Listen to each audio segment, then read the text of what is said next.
KM, oh yeah, that's him. 32.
What's up, everybody?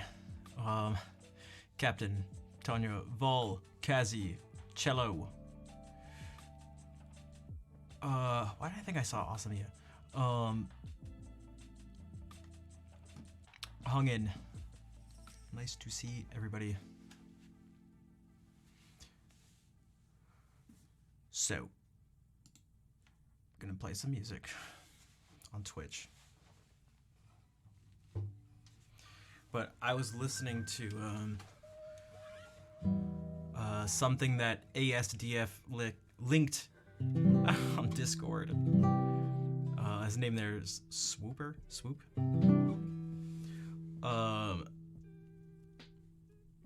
Maybe wasn't the best. Maybe it wasn't the best idea. It got me instantly snarky, but it's where the question of the day came from.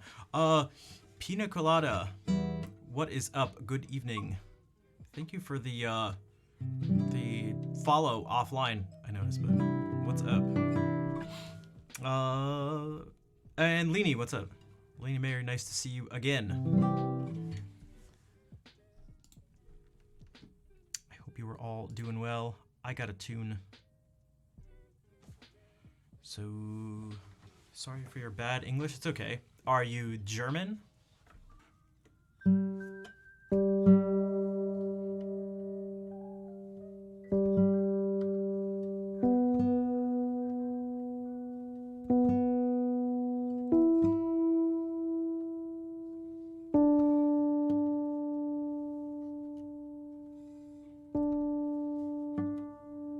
You are? Okay. I just figured because the end of English had SCH.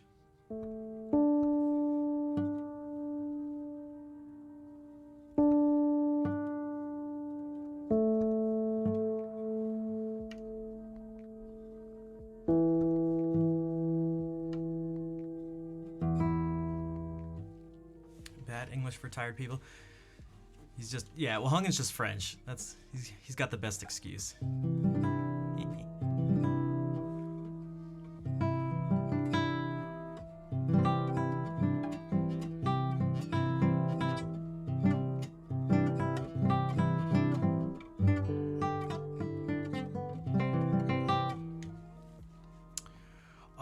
Okay, I'm gonna play some stuff and then I'll let you know why I thought of the question of the day.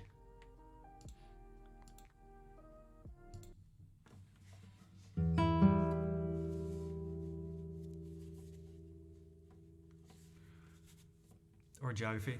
I'm American. I don't need to know nothing else.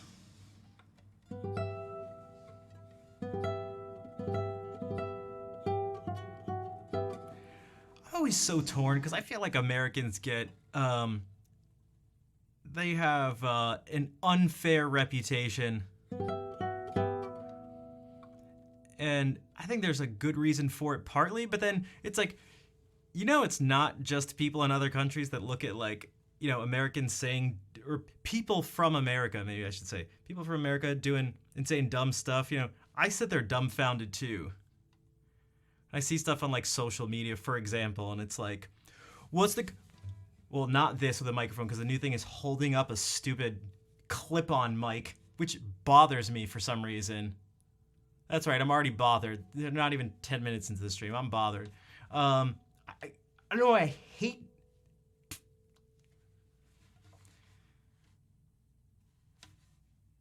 There's someone, like, in their 20s, and it's like, what's the capital of the United States? And like, there is none. Or like, California? It's like, what the hell? How do you not know that? Like, how do you not know what the...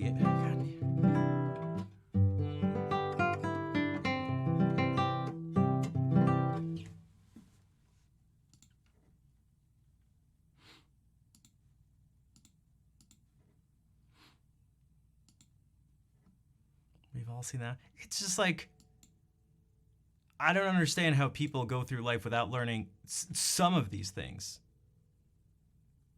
Because I try not to do the, how do you not know that thing? But there's, or like, how have you not heard that before? Whether it's music or whatever, or seen a movie or something.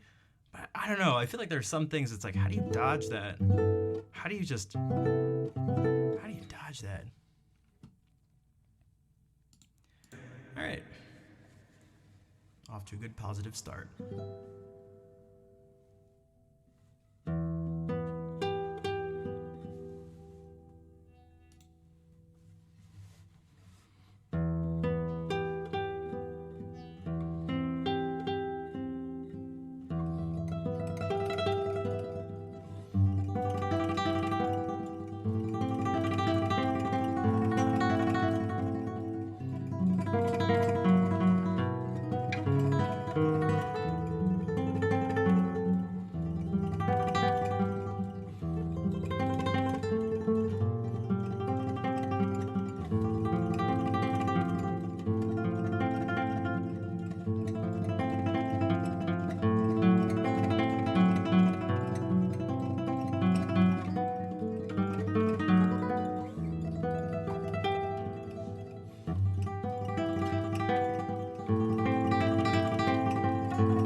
Yeah, there's that too. That it's like, how much of it is just edited, because you can do so much just by obviously editing out.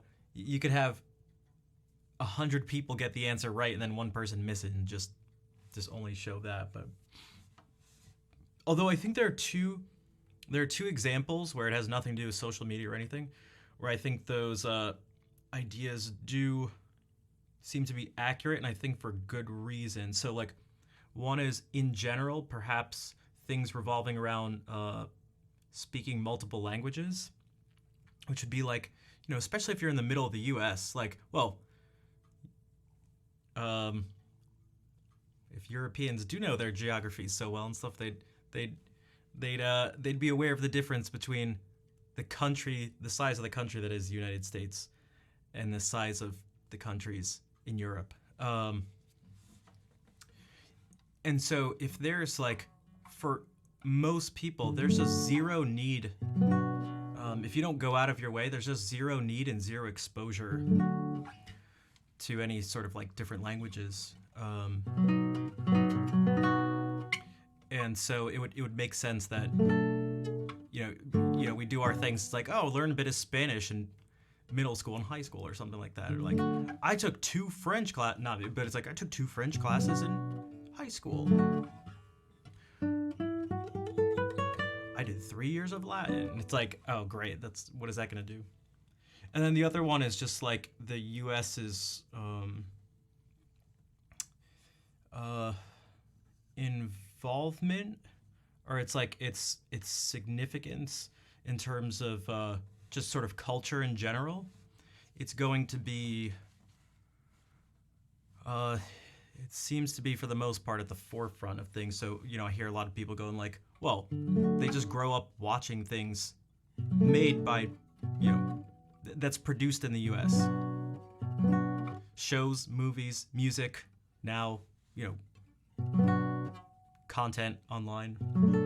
And so it's like, okay. So those two things definitely make sense. See, exactly, because of American TV shows and films, and it'd be ridiculous to I don't know if there's another one that would be so obvious to flip. Does that make sense? So, meaning, if someone's like, and I could be wrong, but like, what would maybe be a country where you'd go, well, we watch all of your stuff, why don't you watch all? It's absurd that you're not as invested in us as we are in you. Right? So like, I don't think the Netherlands would be a good example of that, right? Right? It's like, well, why aren't you involved in like the politics and the culture of the Netherlands? It's like, what? I don't know. Am I supposed to be? What about even the people around you? What are you talking about? Because of the cuisine? Yeah, not even that, like, and even that isn't actually like really significant for us. It's like, we just associate that. It's like, oh, Italian and French. Cooking in Wine. Yeah, that's right. And filmed. Yes, that's right. And scarves. And scooters. Yes, that's right.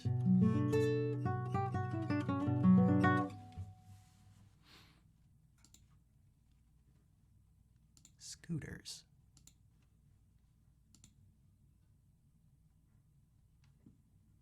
It depends. Well, but I guess that's what I mean. So like, also, what's up, Anna? In high school, you took French.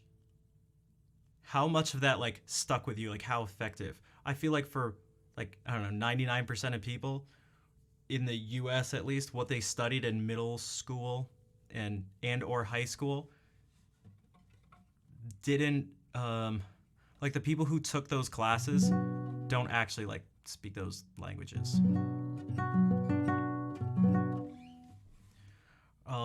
Yeah, so I guess the thing I'm thinking is despite your specific interest, you know very little. Okay, yeah, exactly.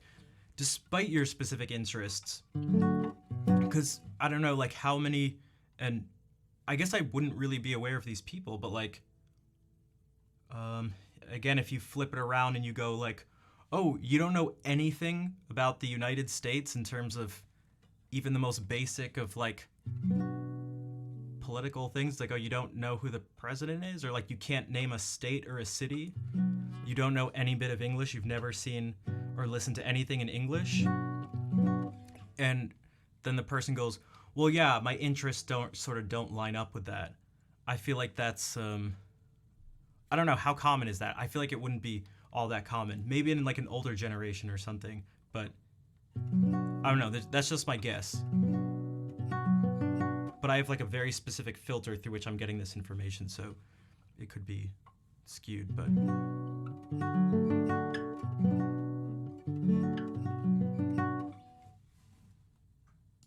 does that make sense?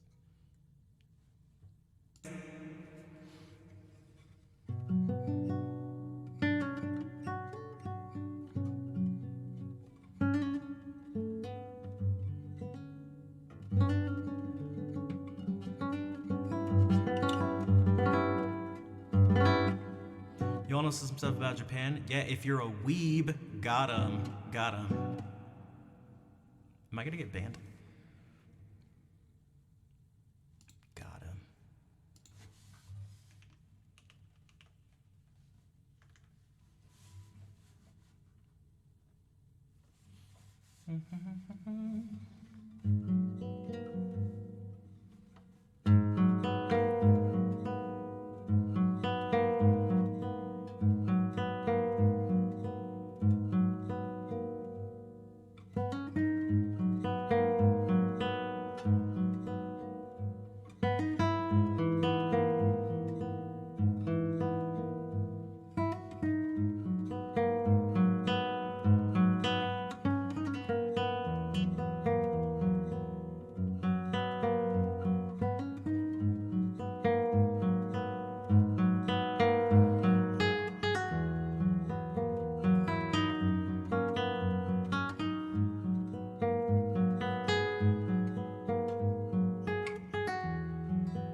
damn is right.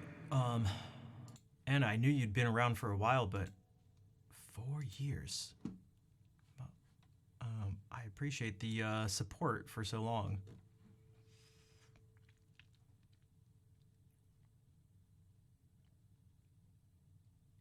Oh, look at you two. Almost the exact same time. Ref, what's up? Like the pickings up. Thanks, Saito. Nice to see you again. Also, Brian, what's up? How's the transcription? Yeah, it'd be transcription. Arrangement. Depending on sort of what realm of music you're in, arrangement and transcription get used. Sometimes interchangeably, sometimes differently.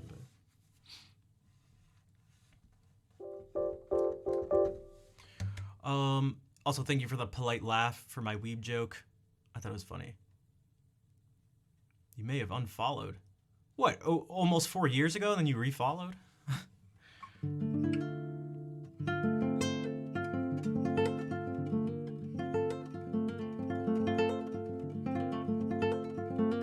Oh, really? Jeez. A bit tipsy, had some friends over for dinner and drinks. Gotcha. That's nice though. What were you eating and drinking? Pre-transcription. That's all right. That's part of it anyway. It doesn't have to actually just be putting it down on paper. Before they added a confirmation, yeah. And then it's happened sort of automatically sometimes, so I hear.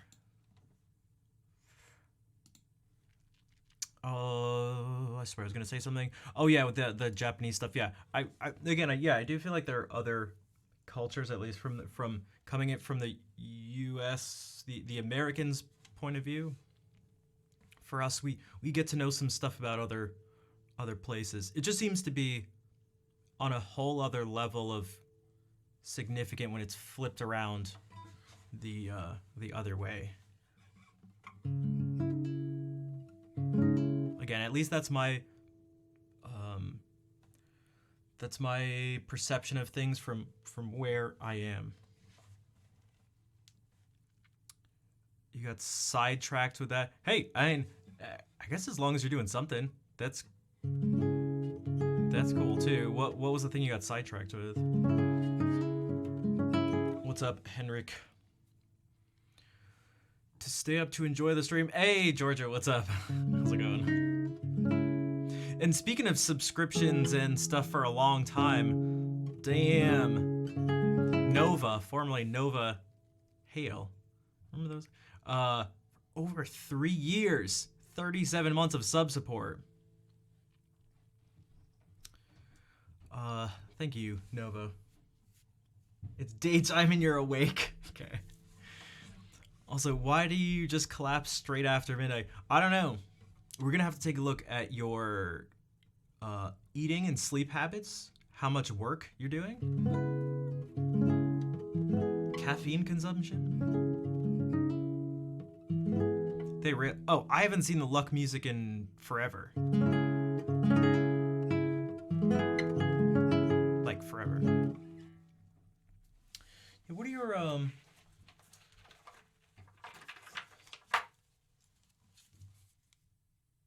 when do you usually go to bed on average?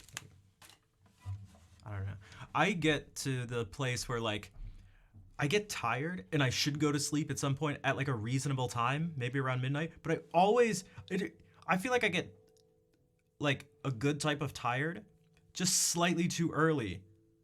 And I'm like, I don't want to go to bed. And then by the time I do, like by the time I like push past that, it's like, oh, can I just be this tired like an hour later or something? But that doesn't happen. It's like once I get past that hump, now all of a sudden I'm just like awake and it's like, oh, I couldn't go to sleep now when I should, or I could just do other stuff. Like I was up till at least 2 a.m. scanning stuff on my iPad, which I feel like I'm getting down. It's getting more efficient, which is nice. I've been timing myself just to get an idea. Someone asked how long it took to scan a piece of music, and there's different things that affect it, but it could be as quick as 45 seconds from the moment I pull open the menu to even start the entire scan process to going through everything and doing it again for the next piece. Or some of them can take a minute and a half, especially if it's multiple pages, but which I guess it seems reasonable.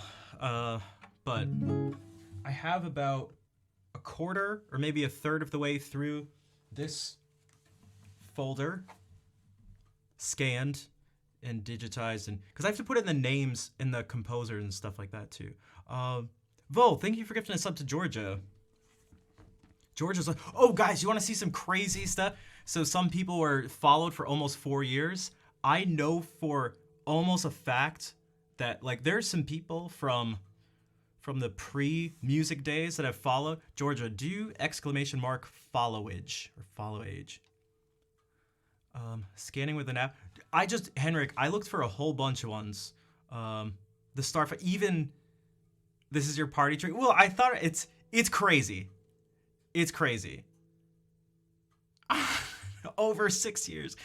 There's twitchfollowing.com, I think is what it is. You are the first 100 followers. So there's gonna be like almost no one who's been following longer than that. But so I looked online and everyone was like, get this scanner and do this thing. And it turned out that the best, quickest one to use was just the scanning function right inside of Fourscore, which is the music app I have on my iPad. In his first week of stream, yeah, that is crazy. That's crazy. Is Twitch following defunct? I still have it here. I haven't even tried to open it in a while. No, it opened up.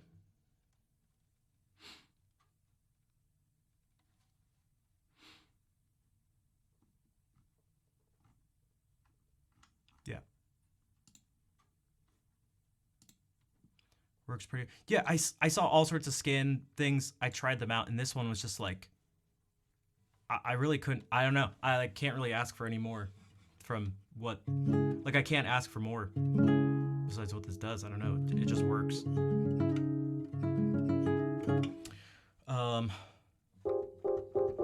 Forgot why I brought that up. Oh, because I was up late. I was like, oh, I'll just keep doing one more. Oh, I'll just keep scanning one more. I'll just keep scanning one more, and I just kept scanning music. But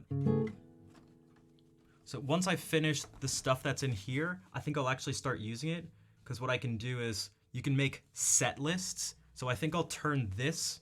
The music is scanned individually, so I can search for it individually. But I think I'm going to make a set list that just is all of these pieces in this order, which is chronological order. And so I got a foot pedal, a second foot pedal, so I can hook that up and turn the pages with my feet. Yeah. Then I'll put in all this stuff, and I'll have all these songs ready, and then I won't need any of these stupid binders, and then start going to the other stuff and have all my music in digital form.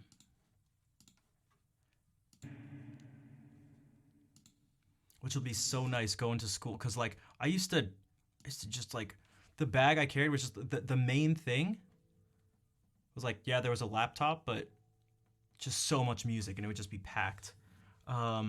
Technology, yeah, that question was really general.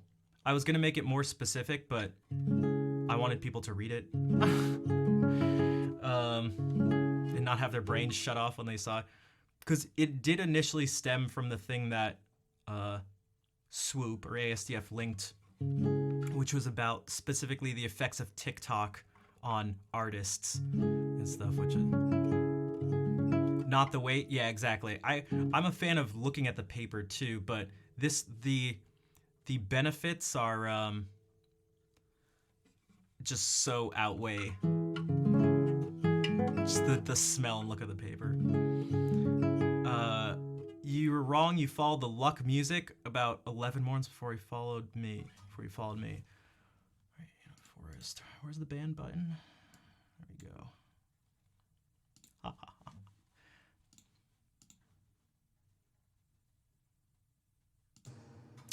Right.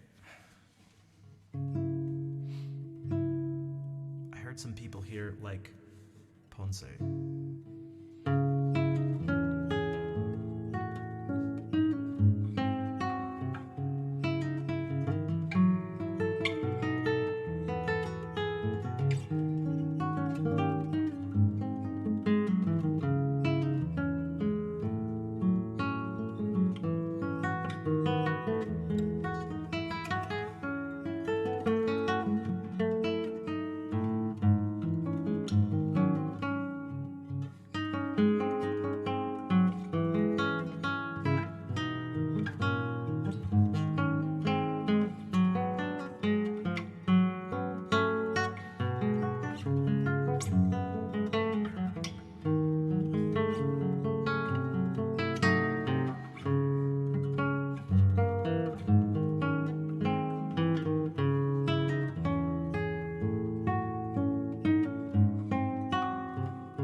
What's up, cheap Asian?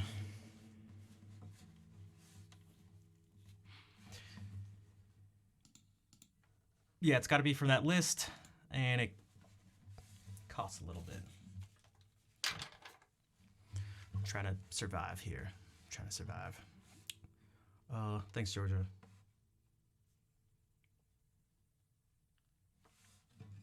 Books and tea share aroma chemicals. Yeah, there's definitely a very specific there's definitely that very specific smell of certain types of paper too, which I wouldn't know how to distinguish them. But survive. I always think of that's one of those. There's I always bring up That Is Correct from Billy Madison. But yeah, survive is one. Ever since I saw Tropic Thunder, I just think of Robert Downey Jr.'s character. Survive. Gonna go in lurk mode, slowly falling asleep. Gotcha.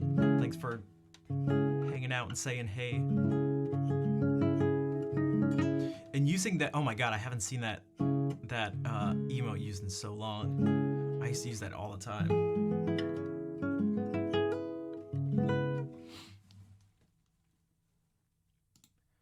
Maybe I can do a couple more Ponce things. Oh god, I haven't.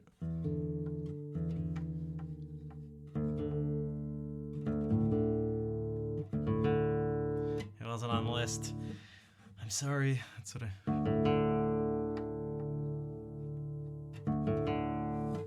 Hungen, would you say your personality is movie quotes?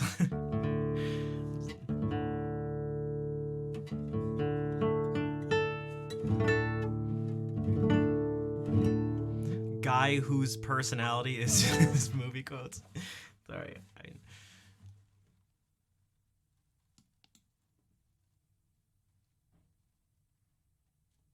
The goldfish mirror, that's maybe a blessing in disguise. I'm surprised you aren't burnt out on Ponce after the audition. I haven't played this since the audition, so we'll see what happens.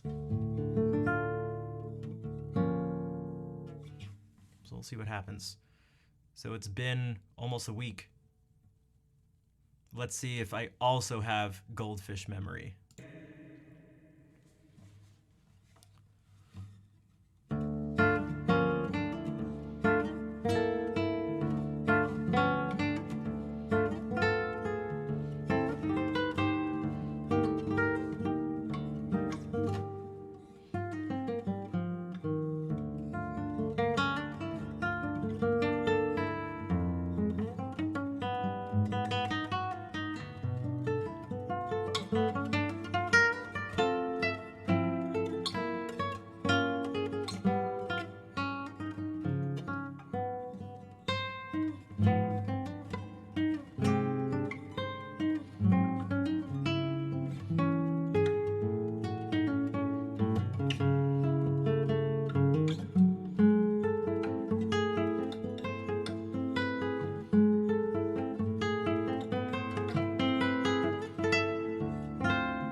Um, yeah, the audition went super well.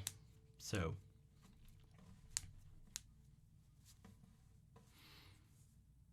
which I was very happy about. Because, as most of you know, I was kind of stressed about it for various reasons, but also thanks for the claps. So, there's something interesting about this. I have a feeling.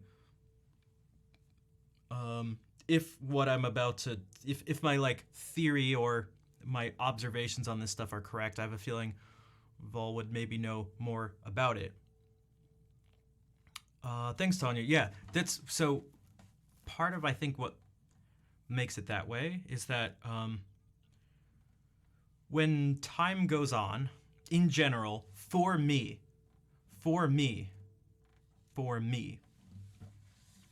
I've noticed this with everything in my life: skateboarding, video games, guitar, anything and everything. For who? For me. Hey, thanks, Georgia. That was the last of the three pieces I played for that. And this was the part where I told you I went like insano mode when I went.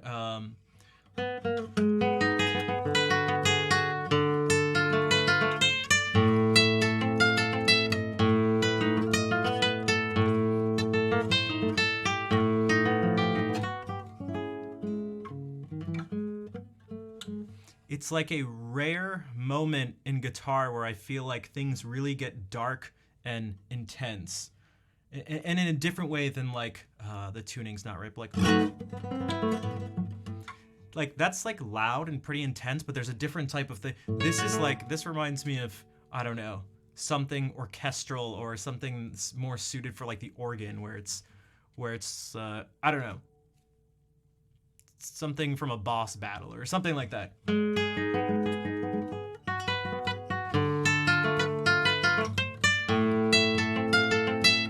Like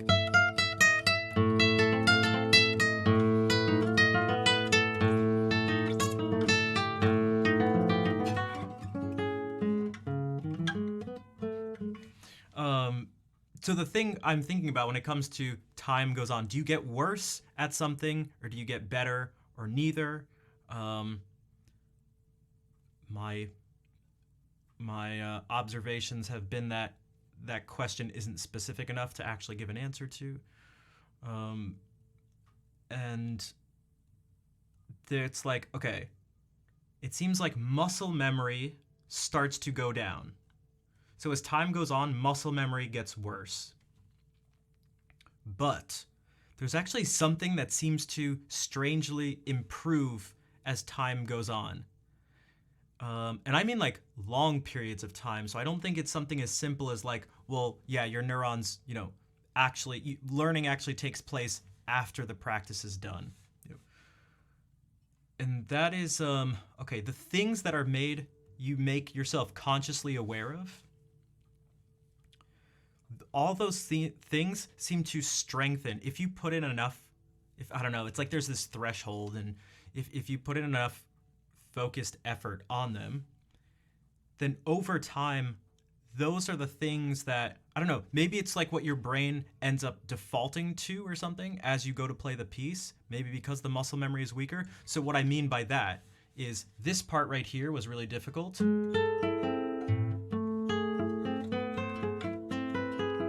And where my muscle memory was carrying me more a week or so ago, I tried to do things like think about the exact order of the fingers, the exact notes I was playing, also things like specifically sticking this finger straight out and not even trying to keep it curved. And once I play this, waiting and snapping this first finger down so as to not cut it off early.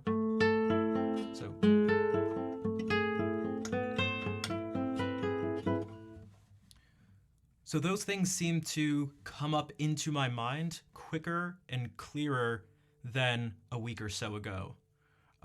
Hey, Koala, what's up? Nice to see you.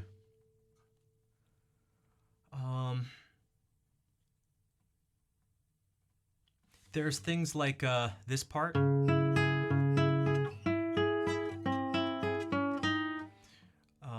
I need to put this finger down first to do this. I don't need to, but it's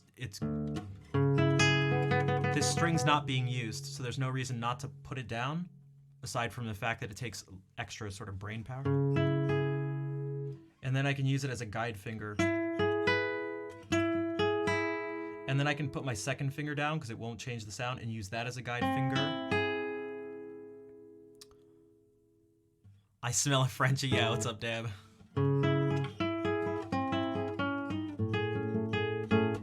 Oh, a couple maybe. Lauren, what's up? So these things,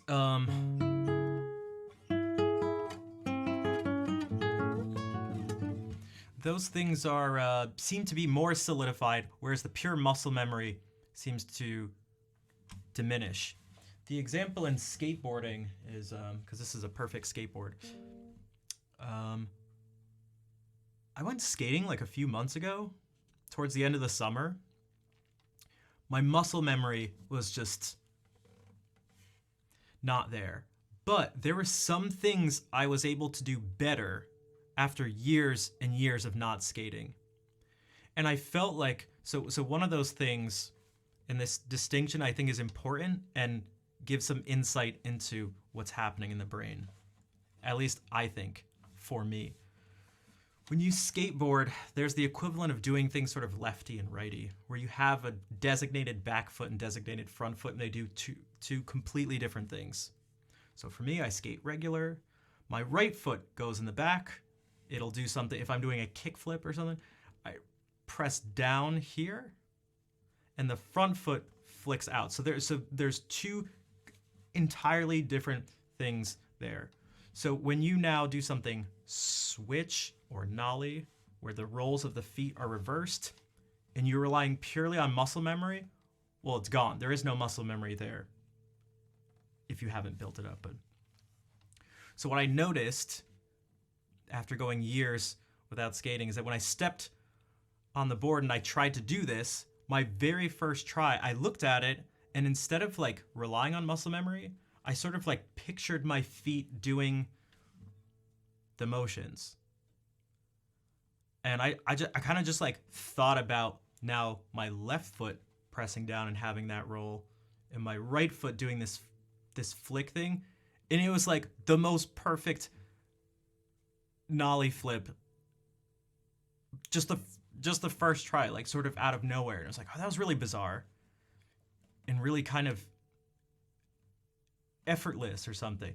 But I was like very consciously aware of all the motions. I was like, oh, I'll just press down, and I'll just sort of take my right foot, and I'll just at this particular, at a particular moment, I'll use it to, because that's what's going to flip the board. So it's like I'll just press it down and I'll just flip it and sort of wait and catch it. And I did.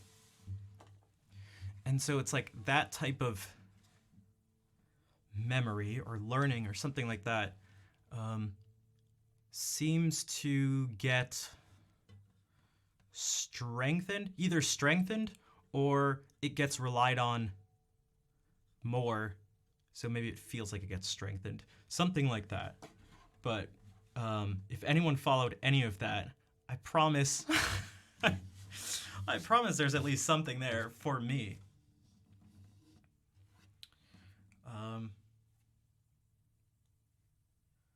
But that's like, for example, what I felt just now playing this is that it was less of muscle memory and more of just being like consciously aware of the movements.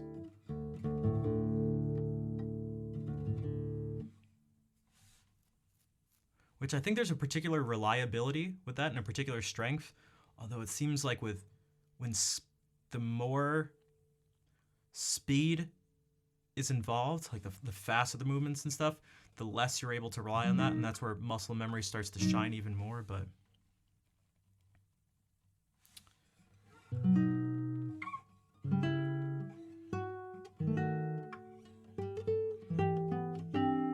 like, has anybody had any experiences like that, like specific examples of experiences like that they've had in their own life? Or experiences of the opposite? Because, like, I know a friend who's the opposite. That's why that's one of the reasons I stressed for me. Because I know for him, he's, like, so muscle memory based. And as time would just go on without, like, skating or something, the things would not come back like that. Anna, thank you for the 10-month resub. How are you doing? Hello. Bonsoir. Bonsoir.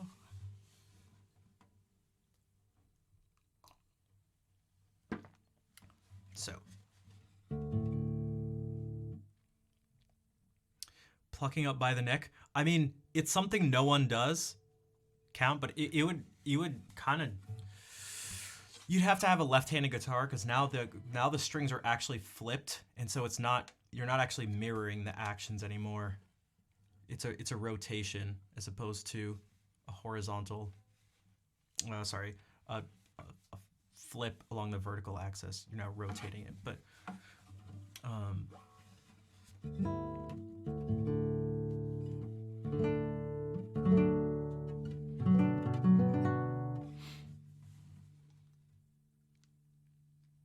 gaming is also difficult like that because gaming, it's difficult for that to be mirrored.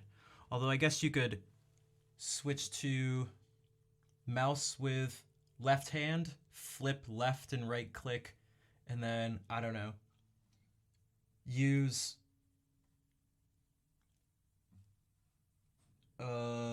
OKL semicolon, and that'll be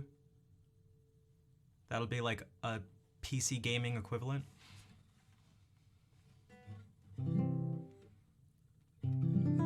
Who stepped on a skateboard with an attitude like this must be simple and made a I mean, hey, things don't even have to be on topic, but it feels like it is.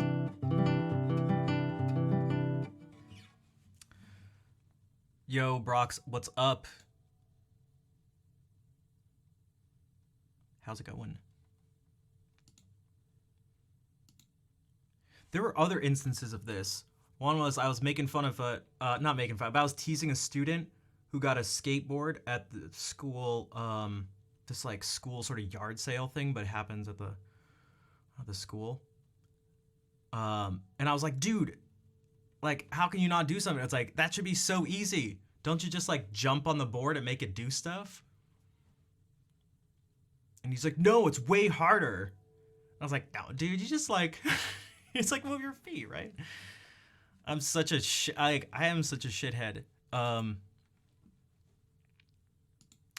so after getting him to the point where he was like, if it's that easy, you try it. And in my like dress clothes and dress shoes, I did a 360 flip in front of them first try, and they were like, what the hell? I was like, yeah, dude, I told you, it's just really easy. It is so mean. It's so mean.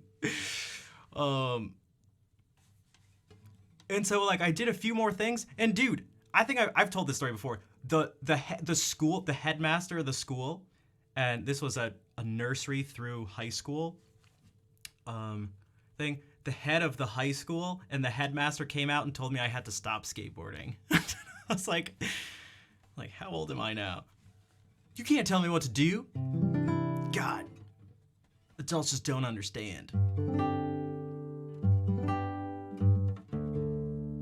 Sermon, yeah, that.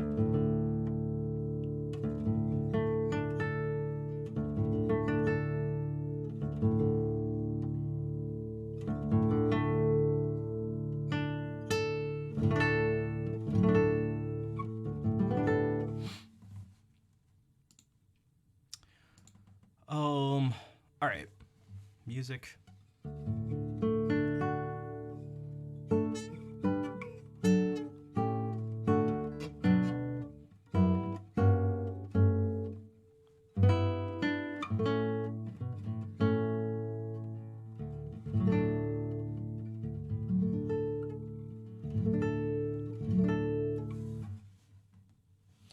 No skateboarding allowed.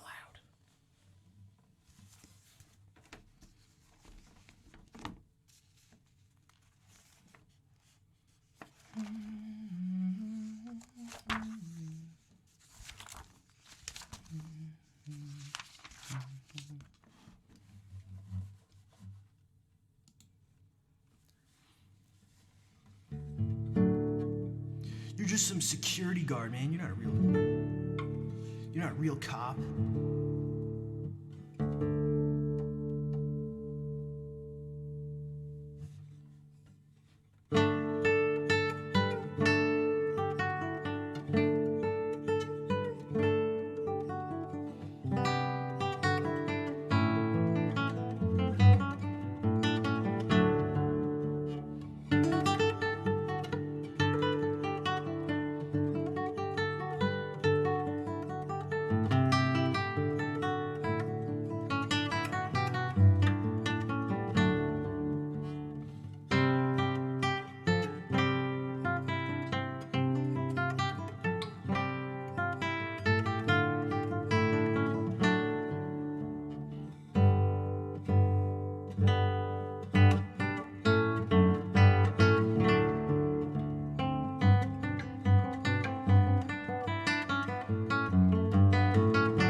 Cops would prevent us from skating. Store owners, random pedestrians.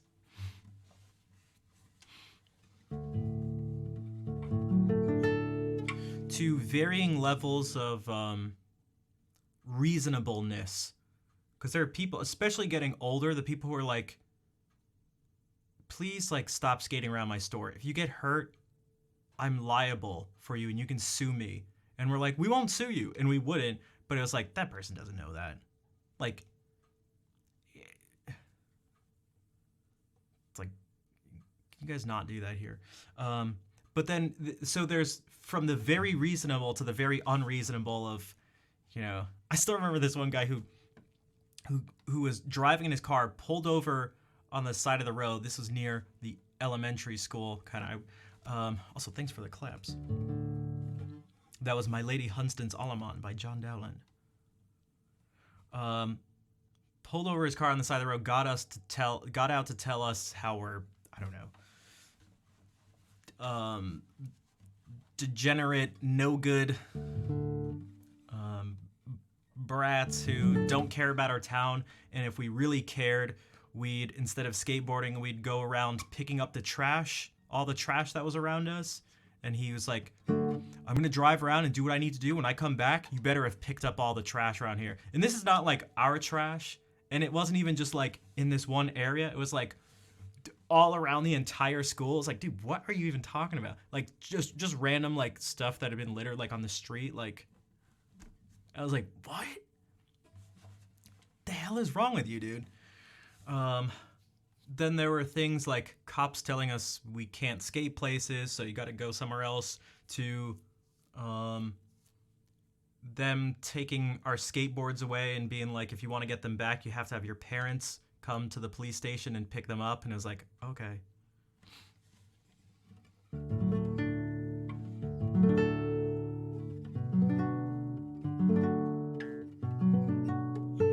The one thing in particular that I actually feel bad about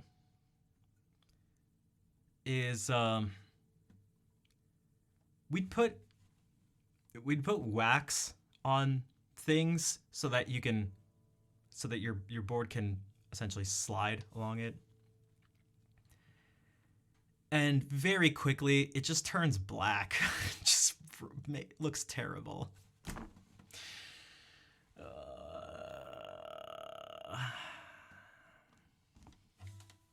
I mean, it was basically just damaging property. Not with the intention to damage. It wasn't like, yeah, like we're gonna ruin this, but it was just like, oh.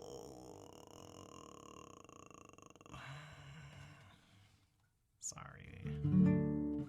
There is a really popular skate video from like the very beginning of the 2000s. It was one of the Transworld videos. There was like this awesome scene from this person who owned a business and was like, guys, I don't care if you skate here, but you're making the curbs look terrible. If you guys want to come with a bucket of paint and a brush and paint over every time you're done skating, then go for it. And like that was the thing. So it would show them skating and then just getting a paint roller with some white paint and just painting over the curbs every time they were done.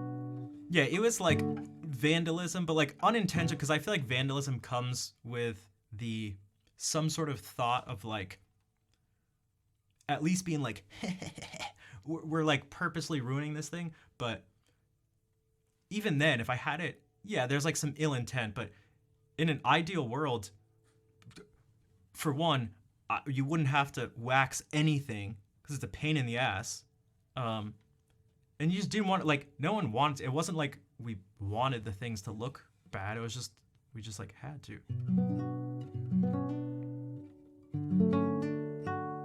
Exactly what Count just said, yeah. So, yeah. Then there was one time, oh, man, I can still remember it. I walked across, we were walking across, a crosswalk near that same school, and someone, thinking back now, I don't know, they're probably in their like early 20s or something, and it was two dudes in just like a pickup truck, like sped up and got like super close to hitting me, and I don't know, yelled something out, and like my friends and I freaked out, and I was just like, I was like super, I don't know, just right when it happened, I was like, I didn't do anything. I was just like, because I like ran onto the curb and my friends just like ran after him, and I was like, what the hell just happened? And I remember we like called the police with like a description of the truck and stuff, but it was like, dude, you're out of your mind. Like, you're out of your mind. What if I didn't like run really fast at the last second and jump out of the way? Like, what kind of are you? You're insane. But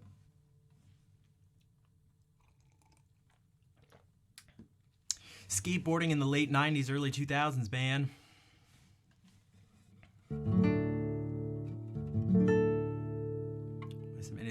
Yeah, there was that stuff too. It was just like, I don't know. Some people really were just like complete assholes.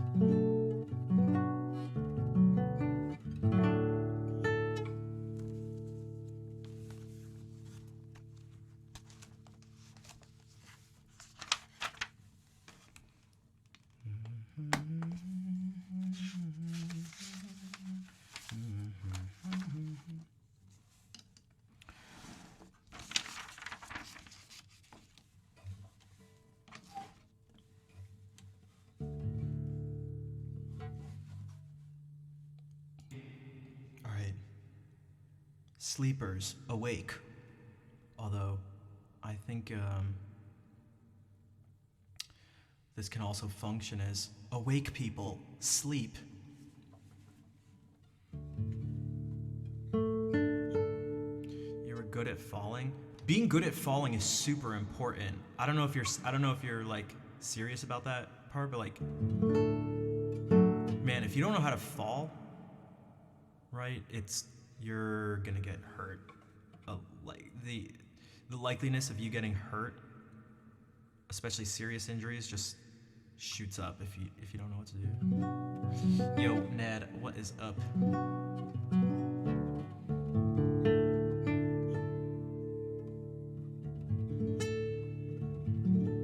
Nintendo versus Sega. There was that. There was like the scooter, so, especially when scooters were new. But there was like, for some people, like inline skaters versus skateboarders and stuff, like that riff. Just like there was skiers versus snowboarders, just like anything. More protect. Oh, I didn't wear any protection. Instinct is to jut out your wrists and lock your arms. Yeah, which is, for those who don't know, not what you want to do. The more you can tumble, which is maybe counterintuitive at times. It means that sometimes going faster, or at least there's like a particular speed that you could almost want to get up to, where it becomes easier to, like, especially if you're going down something, your main sort of momentum is not just in this direction, but it's also here. And so you can transfer this downward momentum out this way. If you're going straight, think about it. If you're going straight down, let's say you just, I don't know, hop off something and you go straight down, the ability to transfer this momentum this way is like almost not there. But the more you're going in this direction too, you can take this downward momentum and use it and like kind of roll, which gives you, again, you're just bound to get scrapes and stuff on your palms and elbows and knees and all that, but it saves you from more serious injuries like breaking things, twisting things like that. Credit carded, yeah, on a rail, or oil checked.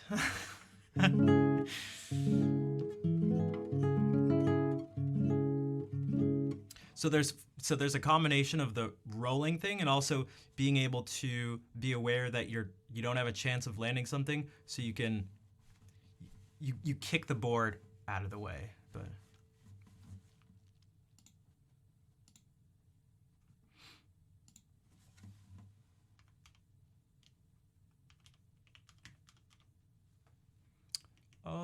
you know what?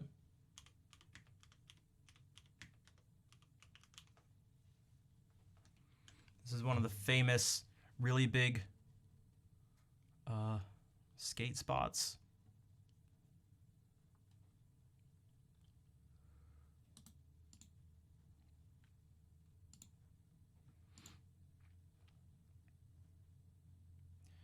Also, one of the best skateboarders ever. Nigel Houston is insane.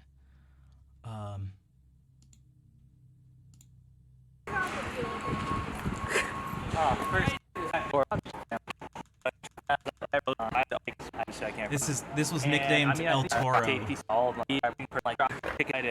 hurts watching, dude. I wish I would have got it. Flipped. Yeah, didn't catch it right. So this one, he It hurts watching, dude. I wish I would have got it. Flip. he doesn't really kick it, but it's fine. The board doesn't, because you don't want it to be anywhere underneath you. Yeah. But he comes to a pretty steep downward stop. See right there? And does slide back a little. Third try. Again, Didn't flip too good. pretty similar. Kicked out. I wasn't just kicking out. Like, I want, all right, ready to die. On a little is when my bruised heel started. Yeah, it looks like it's gonna, yeah. So that's what I meant by more serious things. So scrapes are the best scenario outside of just not falling at all. But he's landing right on his heels and it hurts a lot. And you can see, I think I was just going a little fast.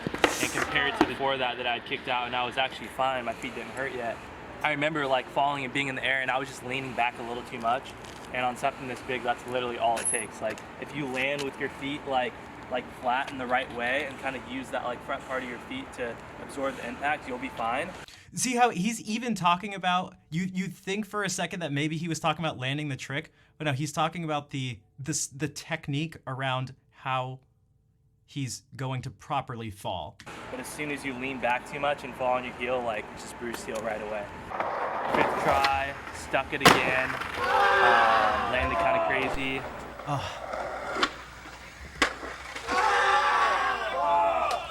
Dude, it's such a big, oh my god. I'm sure Vol Sixth loves try, this, by kicked the out way. again. Made my heel even worse. Seventh try was the last one. God. Oh man. Dude, absorbing this impact My heel even worse. even on the Seventh board try. this is so intense. So let's see it. You can see his so his right foot even like actually his ankle even like buckles here, and his body keeps going, which means he was just slightly too far forward. And if you're slightly too far forward, if you look, the moment the board touches the ground, it doesn't move forward anymore. But if it's too far back, it just shoots out from behind you. Or sorry, it shoots out in front of you. He like spun 180, so for him it's backwards, but was the last one. so it just like Stuck. like pitched him to And the like ground. I feel like it was the one that I had the best chance of landing. Oh god. When it comes down Also his elbow looks to it, backside flip is just, it's a hard trick to What the fuck? Also, I can totally understand how people who don't skateboard, like, especially if you're like an adult or something, you weren't even around with this stuff, and you see these people doing this, and it's like, get out of here! You guys are insane. Get out of here.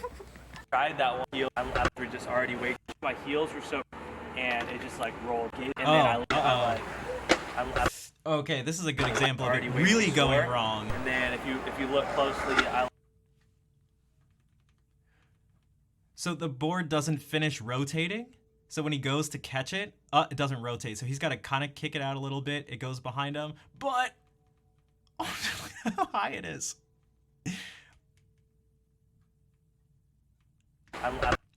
Oh, dude, he like bounced. Look at the position of his left leg.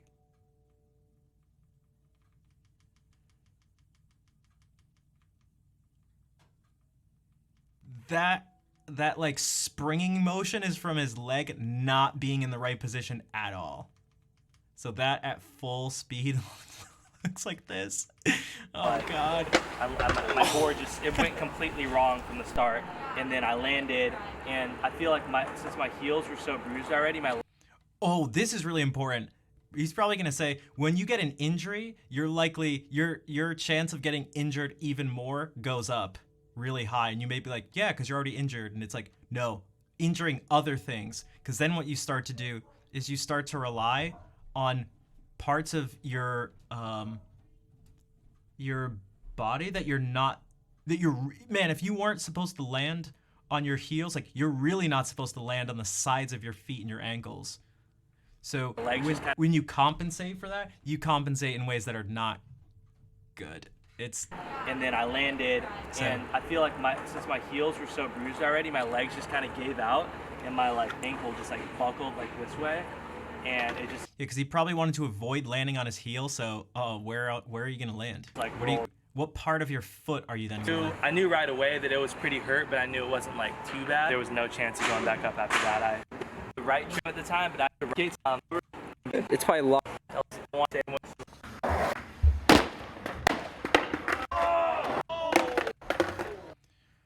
He ended up going back and landing it. Oh, okay. So one more just for some of you. Oh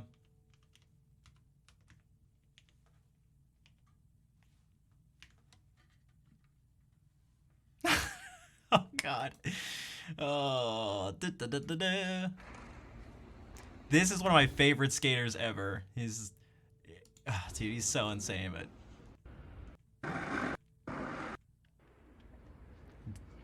Do any of our French friends recognize him? Oh! So, that's a broken board. Hey, mommy, what's up? Ah, mais tu l'as cassé carrément. C'est cassé. Ça va être desserré. Ah, tu peux pas le faire comme ça. Je sais pas. Non. Parce que le truc, c'est que la bande d'exa va être desserrée.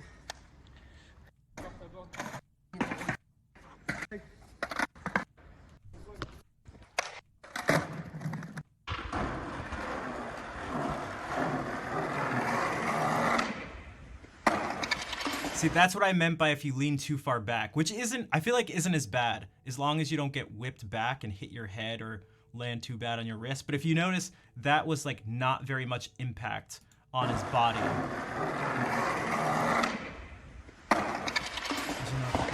Boonzi, it's Lyon. This is like a famous skate spot that like only a handful of people have ever tried to, ollie these stairs. It's 25 stairs. And they're wide, like they're long stairs too. Vous parlez français? Oui, un petit peu. I'm 14 official. Merci pour le raid. Oh, see, that's the opposite example. When you're leaning just too far forward, the board just sticks and you go forward now. Right? So it's like, it just stops. But do you see, look at how much he just rolled. His body just rolled, which is better than him just standing there.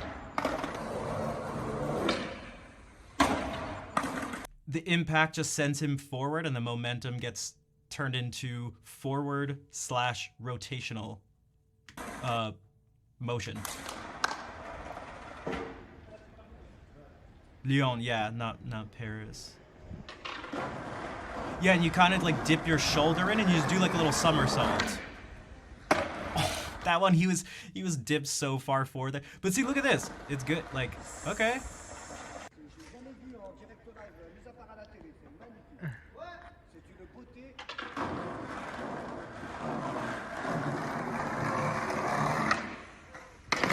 That's a perfect example of kicking the board out.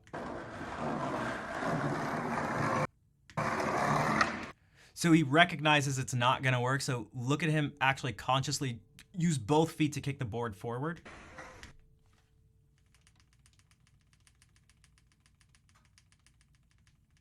Ready? So he's like in this position and then kicks it out like that and gets his feet back underneath him to prepare.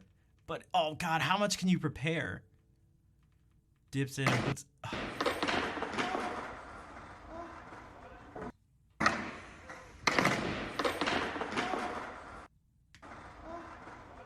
Dude, he's so crazy.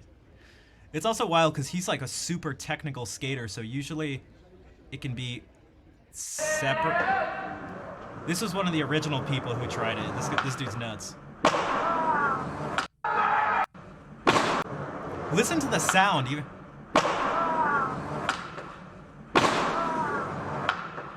Like a little melon grab.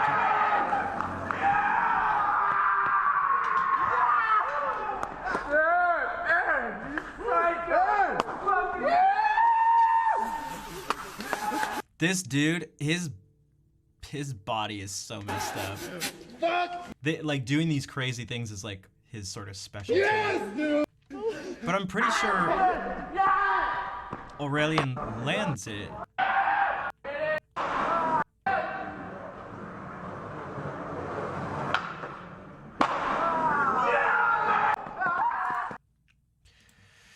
So that was a little detour on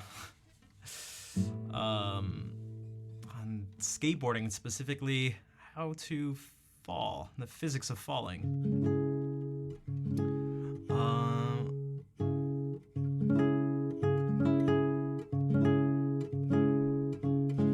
The energy that's put in the jump and in the impact is really elevated. Yeah, for sure.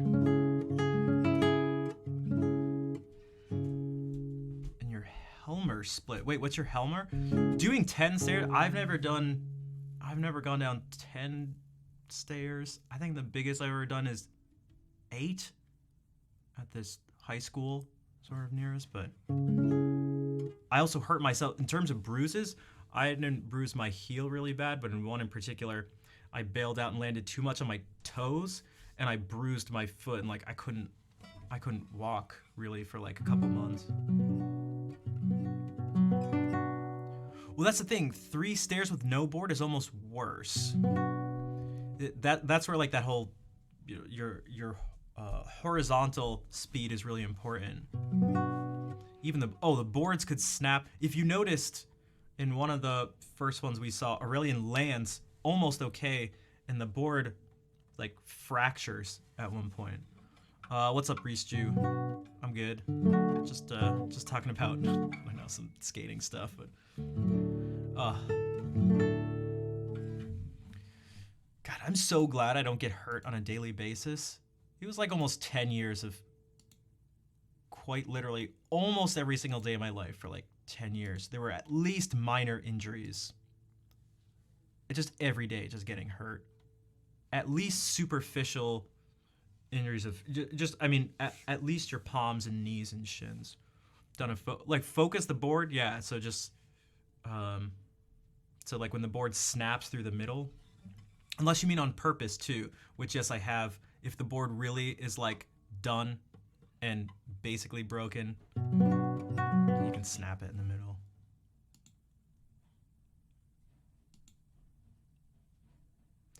All right, sleepers awake, or awakers sleep. Awake people, go to bed. Try to filter. It's not as easy as you may think, because there's flexibility to it. So sometimes you can do that and just your foot just like, boing, it just bounces off. And I've seen people go and jump and try to put 2 feet like this right at the middle, and then you're like going for, it's like all or nothing, because if you have a good chance of breaking, but if you don't, now you have no balance because your stance is it's as small as it gets. It's not wide at all, and you're going like this, so the board just shoots out and you fall back. But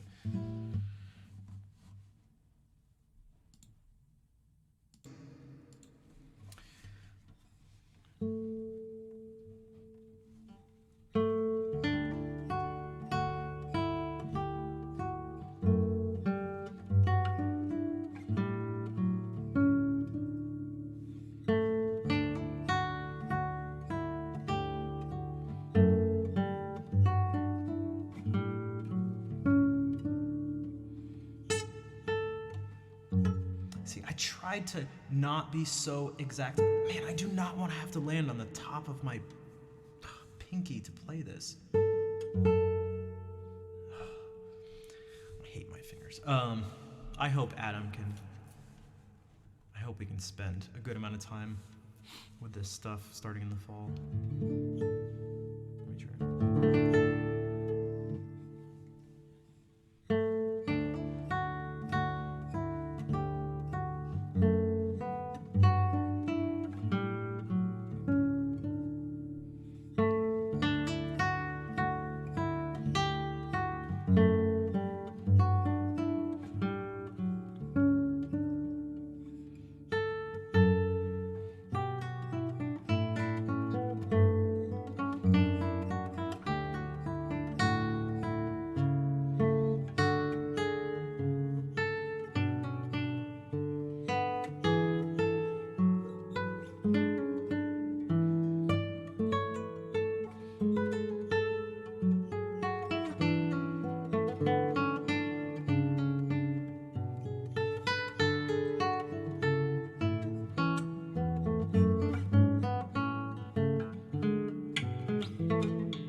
Didn't know I was a skater. You learn something. That's right.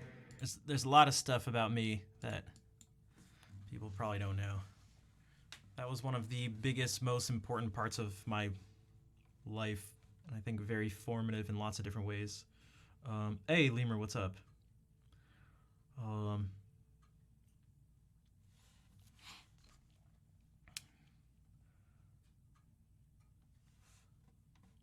Man, it's so hard to like not focus on negative stuff, and like I feel like this piece in particular brings out a lot. It brings out a lot of my like physical shortcomings and stuff, and it's like so hard to not focus on. Like 99% of the mistakes or just can like come down to one thing. It's super frustrating. I'm so jealous of other people.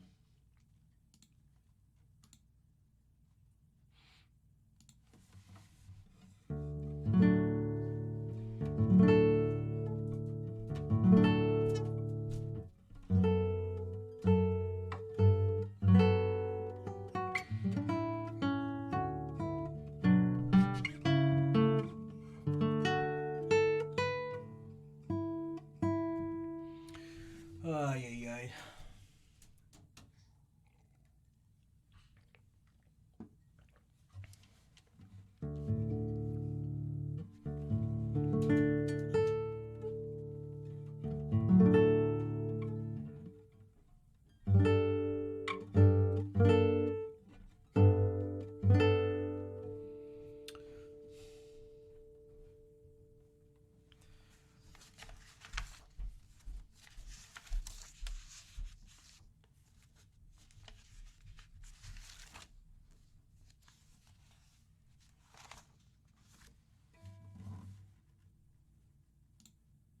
All right, some cello music. Still by Bach.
Hey, Nesty, what's up?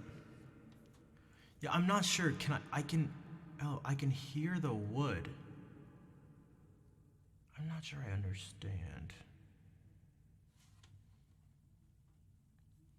Unless you mean like, yes, you can hear that this has a cedar top and Indian rosewood back and sides.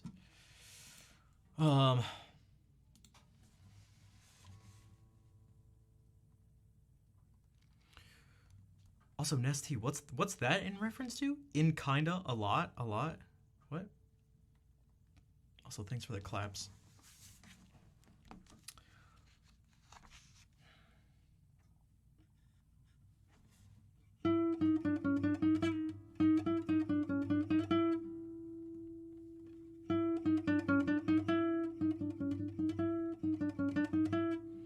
I tried to think about this last night. Like, actually tried to, on a very specific level, think about what my life would be like if these things that I wish were different were actually different. Because I feel like the wise thing is like, oh, it won't actually change stuff, but I'm actually not sure that's the case.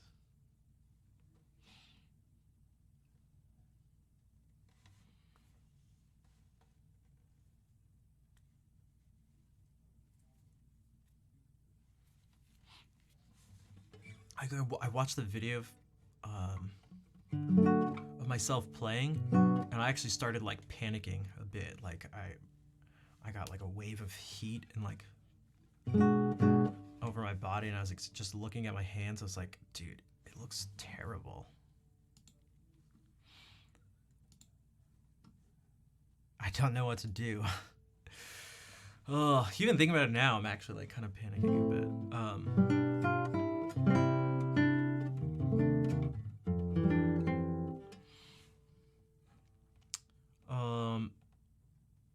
Oh, you were responding to what Peter and Tanya were saying. Okay. That's true. Yeah, I mean, you can hear the sound of whatever for the most part if you're aware of it and have enough sort of experience trying to listen to the different things, but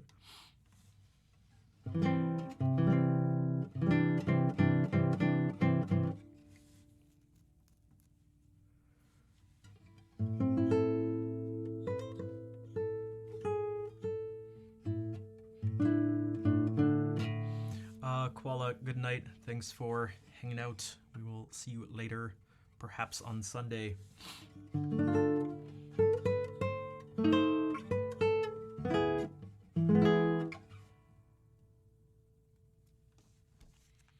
I saw an interview with Marco Tamayo a couple of weeks ago. He's like one of the best classical guitarists alive right now. And he was mentioning, he's like, no one has a bad hand. Everybody's hand is good. And I was like, I feel like I should try to email him and be like, you want to test that theory out? One of us is wrong. So one of us is wrong, and I'm curious to know which one it is. Curious to know.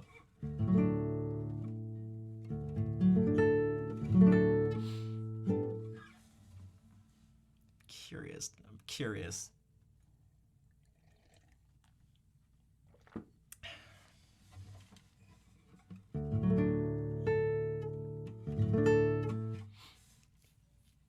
Maybe I should open this document. I wanted to make a document keeping track of all the difficult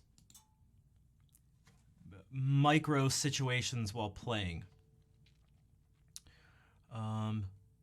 One, to like fix them and work on them, but also to see if there's any very, very, very sort of like deep patterns or something like that you could find that could uncover something. So there's almost something like scientific about the approach. Like there's something exploratory about the approach. Parts of it hurt in extreme positions. Yeah, it makes it. That's why it's like, oh man, I feel like that's like I feel like the idea that like, oh no, everyone's fine and people are just different and nothing's better or worse is like, I feel like that just sounds nice, but just isn't true at all. I feel like it's just not a true thing to say. Like, I'm pretty sure that's literally not true.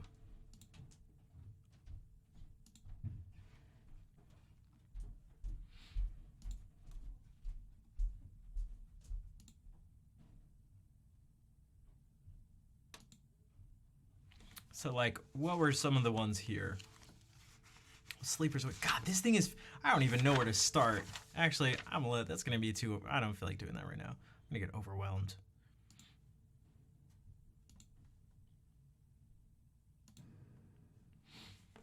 Well, let's do something that's not in D.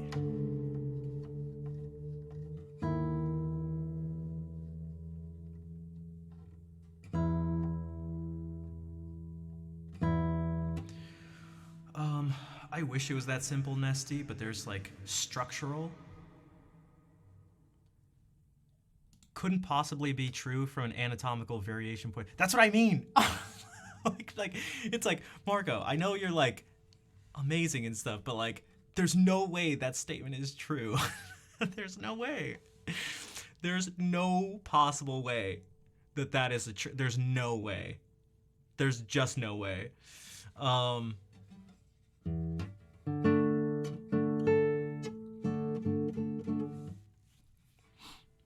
Just in terms of like sizes of hands, shapes of hands, fingers, stuff like that. Abilities to stretch and flex and stuff like that.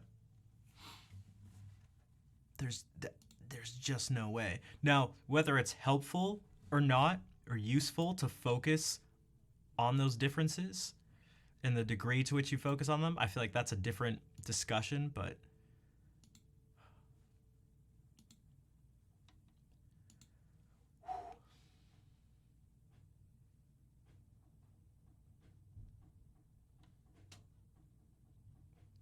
I have wood preset on equalizer. I'm gonna be honest. I'm like genuinely confused. I'm not sure what that means.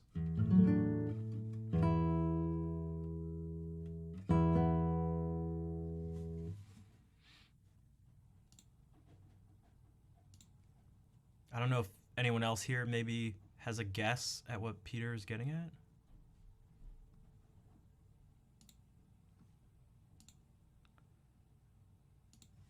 Because I don't want to ignore it, and so, but I actually just don't understand.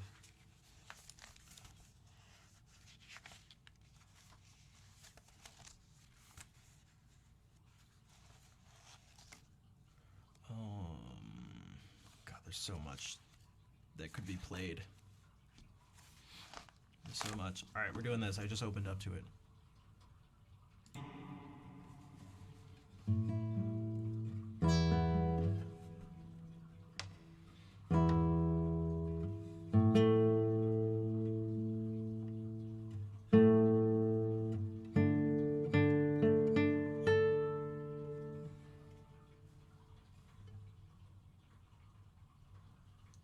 Should I wait for the pipes to stop?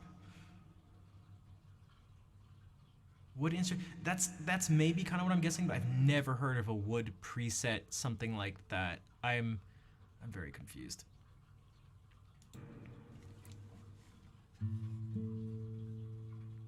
Also, speaking of that sort of stuff, I looked through part of that paper you sent, but I haven't gone through all of it. The one about the flute. What's love got to do with it?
What's up, Spirit Gold? Looks like night and day. Wait, what does? Man, why am I so confused by everything?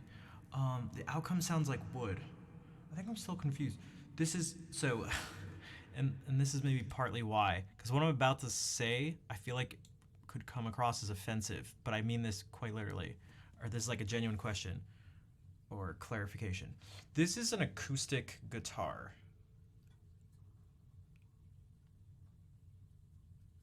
If that's what you're,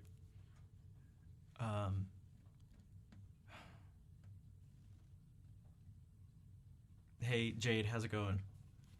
Like, this isn't plugged in anywhere.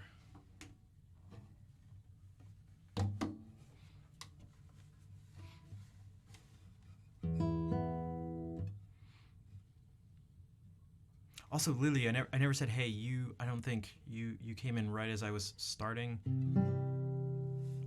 Sleeper's awake. Beautifully. Thanks, Spirit Gold. I kept messing.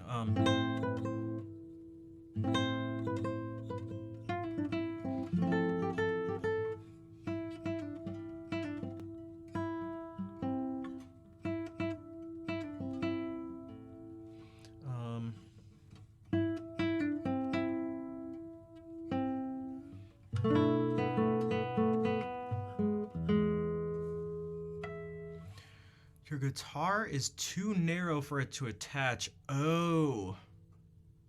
Does it have suction cups, I'm assuming, then?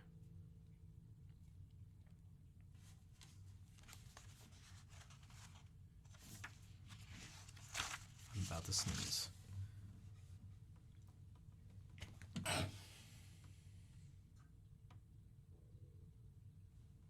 That's odd. I usually sneeze in pairs. A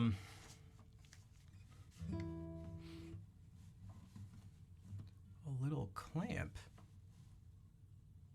And it's still too narrow? Like,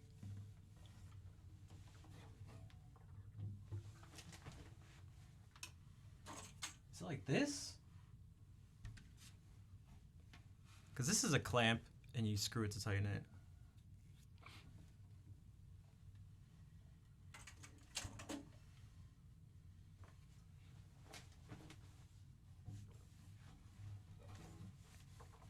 Just like that, and it doesn't, the guitar is too thin?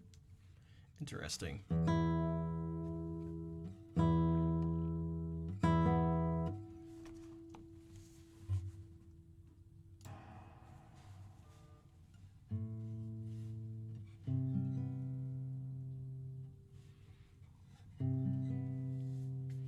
Oh, 3 inches isn't, yeah, that's not very, I guess I've never tried to use it on a guitar that thin.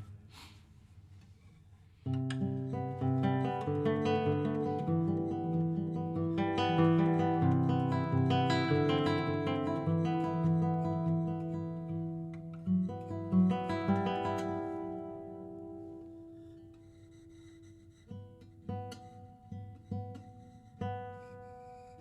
guess it's the strings.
What's up, freckled farmer?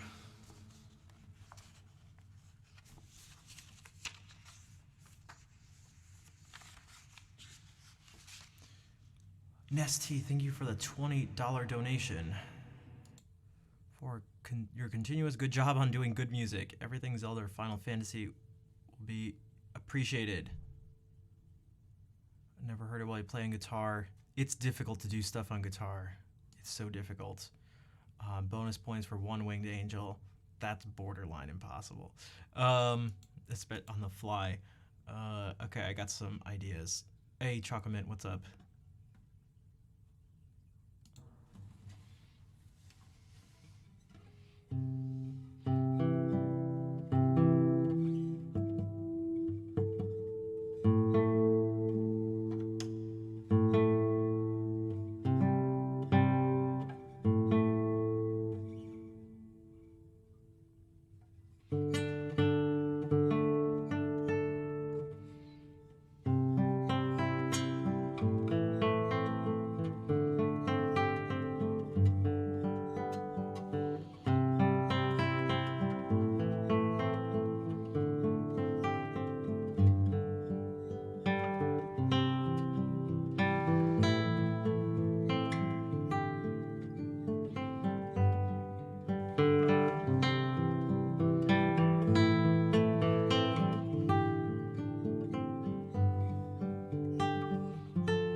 Might be good to get my mind off my dumb hands anyway.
That's the best I got.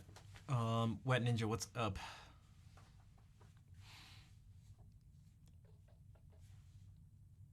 Nesty, thank you again for the donation.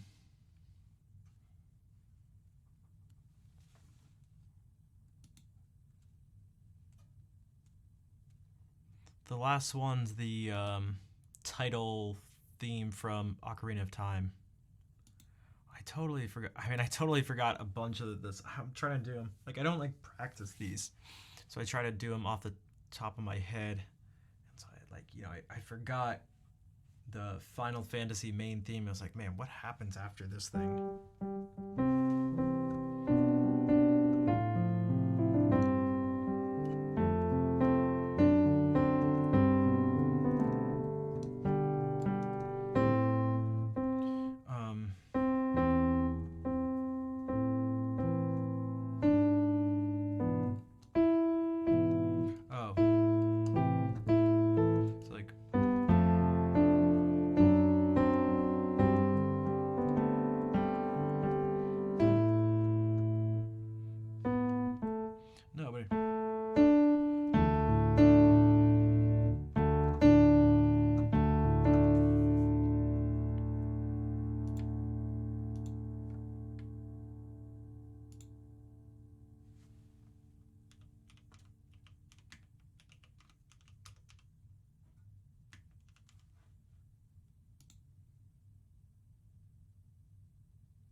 Thanks. I wish I could do it better.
Incredible. No, there are people who can. Well, I don't. Sorry. Sorry. I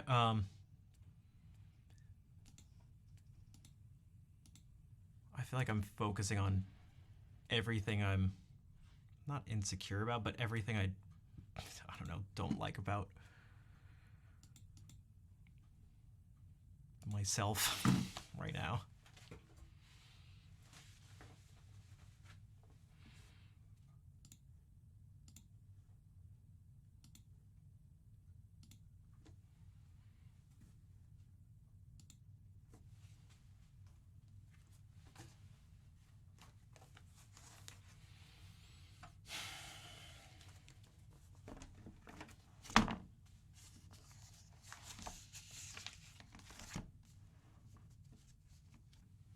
It's tough when there are things you have in your life that's like you're not gonna be able to you can't just work at it and get better. It's like no matter what you do, this person's just gonna naturally be able to like do that thing that you're never gonna be able to do.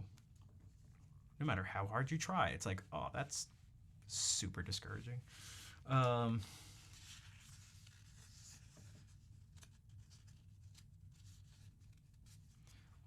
been trying that forever. Forget about it. I wish I could. That's why I need to have better things to focus on, but I struggle when there's not. When there's. I don't know. I feel like I partially put myself in that situation. It's like I choose to do things. I don't know, that I'm like maybe not best suited to do, and then I get highly invested in them, and so then I start getting. Mistakes are. I guess I'm thinking about something different. Something different then. It's not about mistakes. It's about the nature of the mistakes. But I don't know. It's not a fun conversation for anyone. I promise to get it. I promise. You don't wanna. It never ends well.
I appreciate it, Nesty.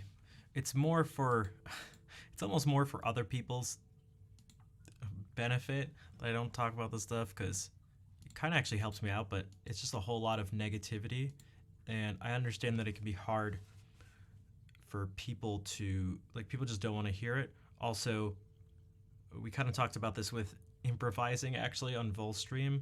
It had to do with certain personality traits, and the thing that was being discussed was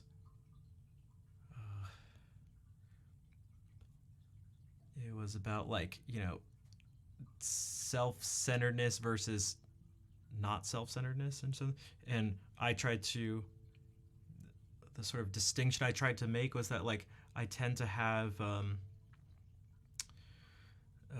loyalty to ideas as opposed to myself or the another person. So what happens there is if I, like, really believe something and someone says the opposite, this is an oversimplification, but I think it'll make the point, I'm not going to agree with them. And I think it can come across as being stubborn or argumentative or even self-centered at times, even though, like, in this case, it might be me actually saying something poor about myself. So it's not like I'm the best. It's like, no, you're not. It's like, no, I definitely am. And I just, like, it's not about me. It's like about a certain idea. whether it's a good or, but whether my involvement, no, not Myers-Briggs, but like we were talking more about like big five personality traits. Yeah, it's just something I can't do because I've struggled my whole life to engage in discussions about these things, as you guys have seen on stream. I just tend to make people feel bad.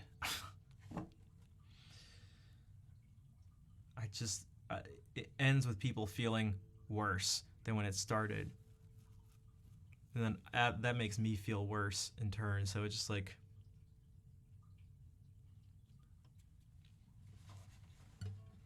because a lot of times I'll just be like, I don't know, I won't know how to say certain things, and I'll try to like over explain it to and be like, you're wrong. It's like they can be changed, kind of. Kind of. I was talking with someone about this earlier today, about being able to, I'm very bad at faking it. So like I may be able to practice certain behavior, but it'll never be natural, I don't think.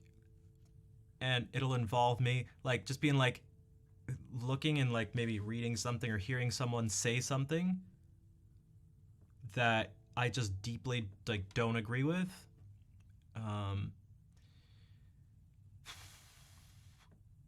And there's a difference between, overhearing a conversation between two people and being like, well, I just gotta butt in and say this thing. That's fine. I can leave that alone. It's when like something's specifically addressed to me. It's like, do I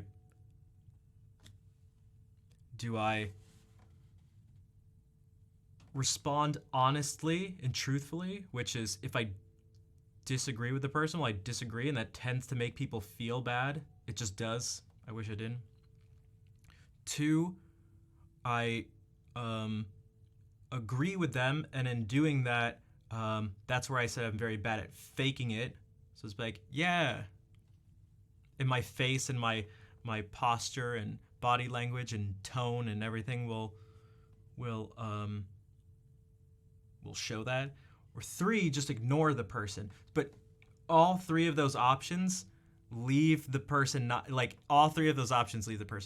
good. Honest and truthful without being blunt. Well, that's what I try to do. I try really hard, but from what I understand, I don't make people feel good when I do it. So, which can actually be frustrating in and of itself, because it's like, dude, I'm just trying to be honest, and not honest in a sense like, hey, random stranger, you're fat. Like, it's like, well, you are. I'm just being honest. It's not that, because that's just mean and unnecessary or something. But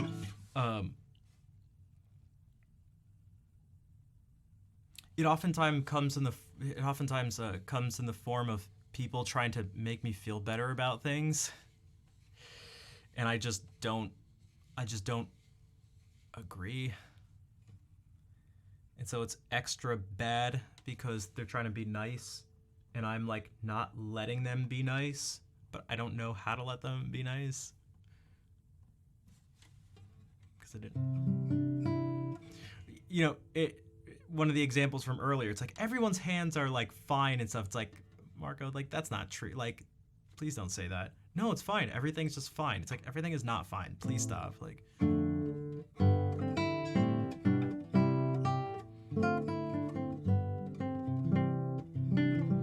It's the classic. Yeah, that is like the general. If you could generalize it with one, that is like the main one.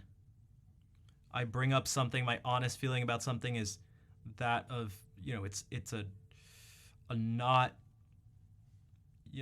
An aspect of the situation doesn't seem positive, and people try to like make it out to be positive, and it's like, please don't make me do this. It's just not. It's like,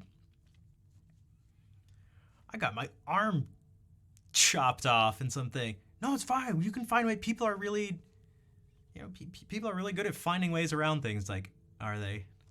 Are they? Yeah, no, everything comes with this silver lining. There's benefits to everything. It might actually make you a better guitarist, actually. Who knows? Maybe it's better playing guitar with your nose, and it's like, obviously this example has never happened and never will happen, I hope. But that's the exaggerated version. It's like, is it better? Like, is it better? Or you could do it the other, dude, you're amazing. You're like the best. Like, no, you're just being you're the best. Like, fine, I'm the best. Like, wow, way to. Okay, Mr. Humble. Mr. Modesty over here.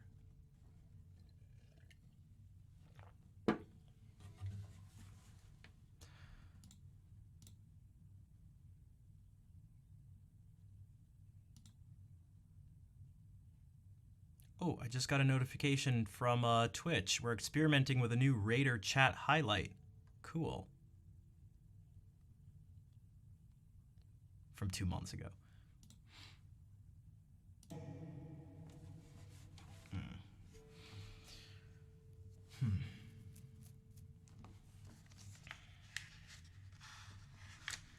So now I'm not sure what to do. Do I try doing this?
All right, good night, Kazi. Thanks for being here.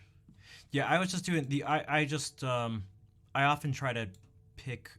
I try to pick extreme situations just to make a point.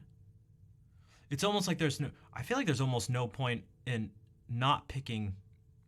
Like, there's almost no point in picking nuanced situations a lot of the times, because the situation that's actually being described, like the situation a person is in, is already nuanced. Like, I see that as oftentimes part of the problem. So when I try to make an analogy, I try to make it ridiculous, not ridiculous, and that like, well, extreme for clarity, with the hopes that the person listening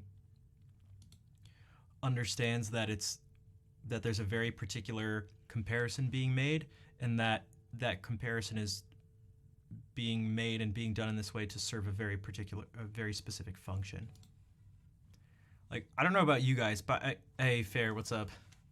I get so annoyed when someone makes an analogy and the other person just finds the non-analogous part and goes, oh, so you think this thing is that? It's like, wow, you apparently don't know how analogies work. So it doesn't even have to be me. I just like, it's like maybe you could say a pet peeve of mine or something. It's so annoying. Are you comparing so-and-so to...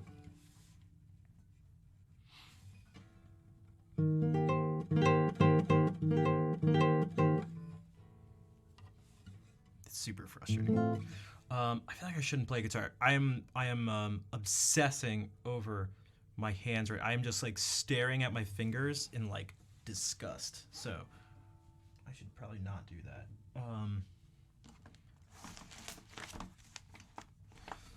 It's another conflict to this. Like, oh, just ignore the things. But it's like, oh, I'm streaming.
Man, I'm not really sure what to do. Part of me feels like maybe I should... I don't know if I want to... That's funny. I was literally just like pressing keys, trying to think about what to do. I was just moving my hands.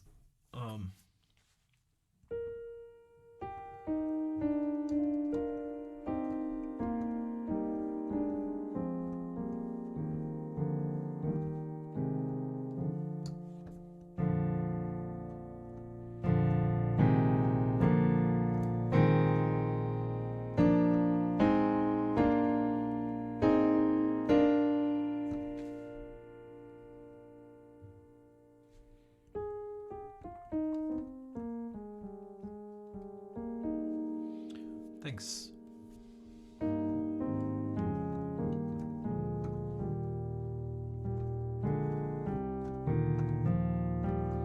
A lesson? Is there anything in particular you like? Just like a general music thing? I could maybe do that. Yeah, maybe that's... Man.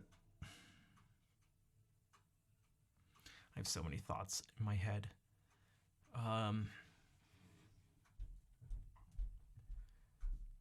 I wish I could find... That'd be nice if I could move my focus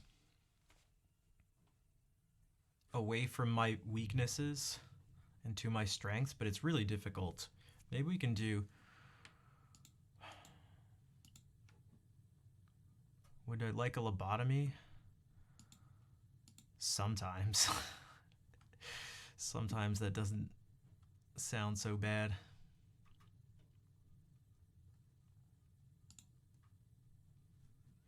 One second, I'm gonna pull up the thing.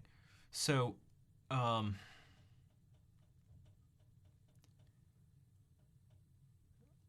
had an idea a long time ago that there's some interesting social interactions between people where kind of like what we're just talking about, the things a person says, It matters who's saying it, why they're saying it, where it's coming from, all this sorts of stuff. As opposed to the truth of whatever's being said. What does that weird sentence mean? What's some clarification? If you could measure something, if you could measure being nice, for example,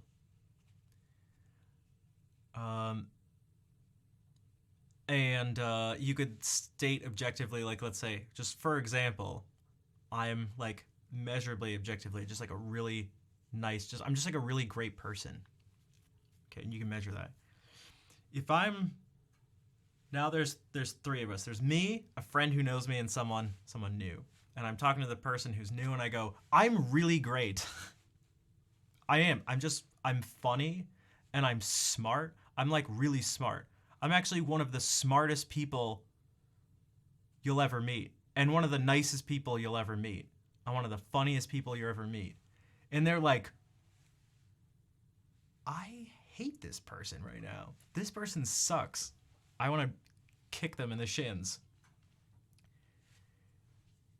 Now, if the person next to me goes, he's like one of the nicest people you'll ever meet. He's so funny. He's like one of the funniest people you'll ever meet. He's so kind. He's one of the kindest people you ever meet. Now the person's like, oh, that's great. This person's awesome. This person's great. This is awesome. I want to know this person. Oh my God, this person's right. It's like, hey, what the heck? Yeah, that's right. I am one of the funniest people you ever meet. Oh, okay. So I thought about this very specifically one time at the bar with a friend of mine. Just talking to two random people. And I noticed it as he was saying nice things about me. I was like, it like really hit me. I was like, oh my God, what if I was just saying these things? That would be terrible. Okay, so why the hell do I bring this up? Someone linked something in Discord. Hey, Sade, what's up? Boasting versus confirmation? Well, what I think it probably is that those two things there's something different about you saying something nice about yourself versus other people saying it. There's like perhaps an increased level of validity of the statement when someone else says it, because anyone can say whatever they want about themselves, and there's perhaps more to gain from someone saying nice things about themselves than someone else saying something nice. Like if I compliment a person, there's three of us, and I'm like, this person's great, I feel like I have less to gain from that than the person who's receiving the compliment. So perhaps it's some very old social dynamic thing that's going on, because it's certainly not actually, it's not just about something being factually true. The reason I bring this up is because someone linked something in Discord.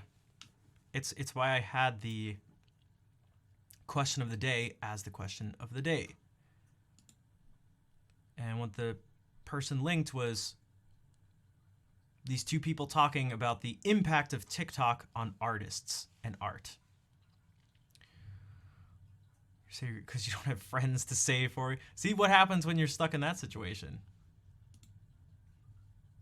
Where Steve Lacy is in this. And so I thought to myself, I was like, oh my God, I've been saying this, like I've said this stuff so many times. But there's probably a difference. And I was like, I thought this one's maybe not as strong of a connection or a relationship. But this is something I was just thinking about for the first time today. That there's like the idea of you saying something nice about yourself versus someone else saying it. There seems to be a similar thing where if someone, it works for like the negative version of the situation, where if a person now, instead of saying good things about themselves, if you now describe a particular situation you're in and you describe it as negative, people I feel like are generally turned off, or at least they're more likely to be turned off than if someone else describes your situation as negative. And maybe there's like the same underlying reason that you have more to gain from it, because there's going to be a level of empathy and compassion that whether you try to or not, you're going to sort of elicit from the person who you're saying this to. So if I go, oh my God, my situation's really desperate, I need a lot of help, it's like, shut the hell up. Stop whining, complaining.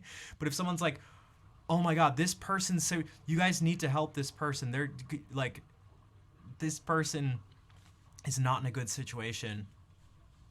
I would love, like, can you help them out? Whereas me, I'm not in a good situation. Can you help me out? It's like, asking for stuff. Right, so that same dynamic, I feel like is really important. So this is kind of similar, where I listened to this and I was like, I've been saying this on stream for years, and I feel like it annoys people, but I was like, maybe it'll be able to. So then I was like, well, maybe I can show this to people. Well, that was the first thing I was like, this is really interesting.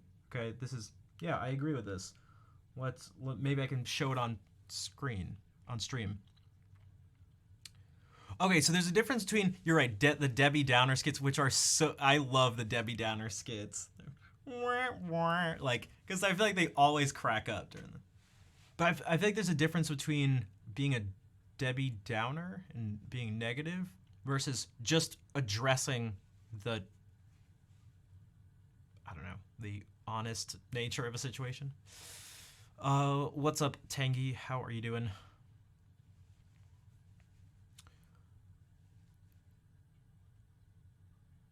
So I thought about, playing this thing, but it's like, but I've said this a bunch of times before. What would even be the difference? What's the value in this? And then that's when I thought, I was like, oh, maybe people might respond differently. Like, it's like, well, why don't you say it? That's even better, right? Why don't I say the thing? Now I'm the one creating the thing. It's like, oh, wait, people may respond to it better if just someone else that's not me says this thing. It's like, oh, maybe it's similar to like a kid who like doesn't want to listen to their parents, but then like when someone else says it, they're like, see, okay, I'll listen to them. Or it happens all the time. If you have your main teacher for your instrument says something, and then you are in a master class, and that person who's never talked to your teacher about this stuff before, has never met you, you take a lesson, they say the exact thing your teacher said, and then you look over, and your teacher's sitting in the corner going, telepathically going, oh, where have you heard that before? So, but I'm curious what you guys think about this, because this is what I've said about like content creation in general and just Twitch in general that really makes me not feel good. But this is the idea. This really weird. Have you seen? I don't know. Also, I don't know who Steve Lacy is, but I looked at. I maybe I'm old. What's happening with that? With Steve Lacy's tour? So basically, am I old? Steve Lacy has been going on tour, and every show stop is sold out, but a large percentage don't know any of the music except for this snippet from TikTok. Oh shit! And then he'll perform that song. They'll sing the hook, and then the second verse comes on. Nothing. Dead silent. And he's even gotten to the point where he's trolling the crowd about it, where he's said things like, all right, go ahead, sing the next verse. You don't know it. And then just move on. How does that feel as a fucking artist, bro? Though? That shit must be demoralizing as fuck. Yeah. And it's because people aren't really there for the artist, it feels like, anymore. They're there for themselves. Well, maybe we're both old. Yo, that's so trippy because, like, I wonder how that makes him feel, right? Yeah. Somebody who's out there that in his mind, he goes, I create dope shit, but the only thing people want to see is like, oh, I know this TikTok song. And he puts out his whole discography and they don't know a single fucking word. You know, this is what happens. Little side note. I don't care about swearing ever, really. There's something about the way this guy, I feel like he does it too, like, unnecessarily. And it's like not a false confidence thing, but it's like, dude, chill out. Like, little, I don't know. I could just be a hater. Not a Debbie Downer, but a hairy hater. Am I a hairy hater? Like, dude, chill out. Chill out. But Though, like, yo, that's crazy. That people, like, was that a mind blowing, like, an actually mind blowing idea? Yo, they just like the thing on TikTok. That's fucking crazy, dude. And like, okay. when you have fast content isn't longevity. Yeah. You know, like you create, I think this is, I'm not against these things, but the reason why people, how come you don't do more shorts? How come you don't do these type of things is because people expect to consume your content on a 30-minute basis now. Yeah. And if it doesn't hit their endorphins in that first second, they don't care to be Well, invested it's mine, into dude. it. Apparently. Like the era of like long format content aside from podcast, people just want their stuff really quick. When you see a lot of like TikTok people, right? And I'm not talking about like the 1% of people who are really successful and people know who they are. There are people on TikTok who have millions and millions of fucking views and people don't know who the fuck they are. Yeah. So They unnecessary. literally don't know who the fuck they are. They just go, oh, I enjoyed that video. They give it a like, LOL, and they pass and they move on. So that connection that they have with their fan base and their art are completely fucking separate. Yeah. And that's a great example of it. How the fuck is it that you go to a concert, everything is sold out, Bro, who are you, Gary V? All right. and they're just waiting for that one little snippet, and the rest of the time they don't know who the fuck you are? Yeah. How that's fucking trippy. Yeah.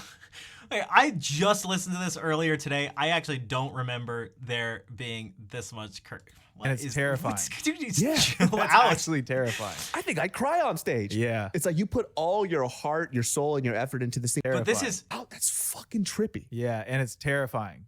Yeah. That's actually terrifying. I think I'd cry on stage. Yeah. It's like you put all your heart, your soul, and your effort into this thing, which is dope. Like you blew up on TikTok, which is good. That means people like whatever that you had. Yeah.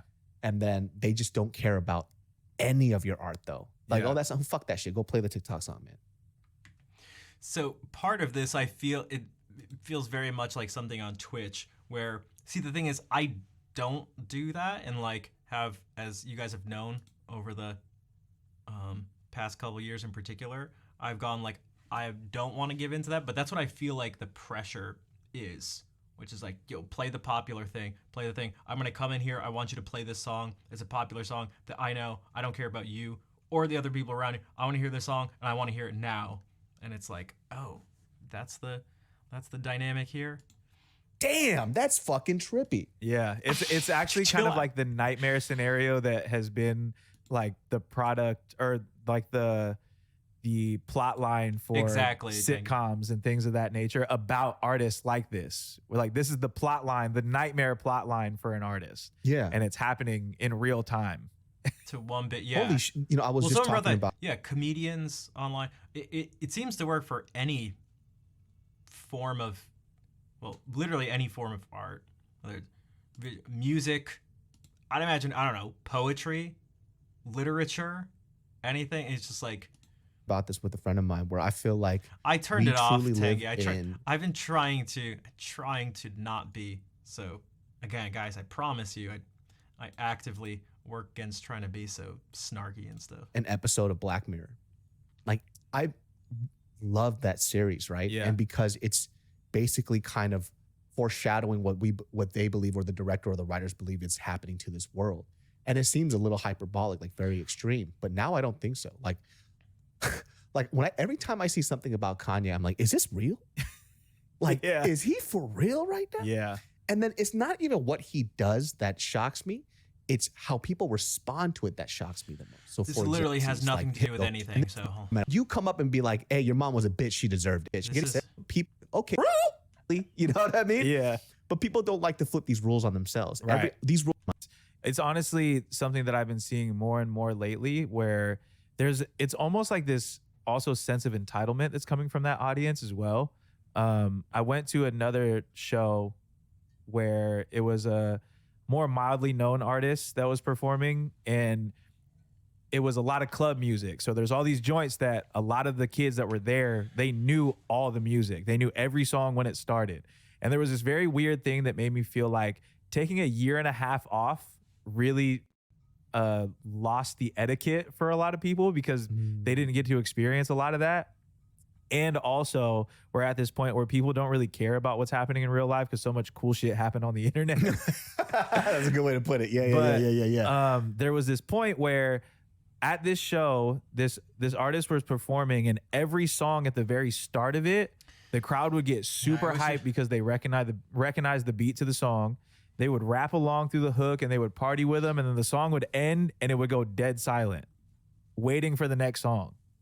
Then the next song would start and the exact same thing would happen, and it cycled through the entire 30-minute set.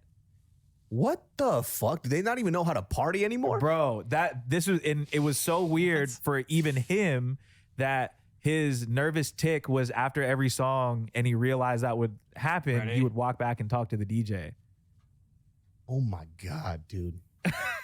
Like, He doesn't even know performance etiquette. but he didn't know what to do at this point. Like, he was trying to get them hype. He said, make some noise for yourselves, and nobody made noise, bro. Jesus Christ, man. So the nervous tick happened when, like, yo, the normal shit's not working right now. That was the other part that felt really similar, which I talk about with you guys sometimes. That I'll like say stuff or whatever, and like, yeah, if people respond or whatever, that's great. But if you don't, and it's like dead quiet, it's like, oh, you're gonna get nervous, anxious me. And what else?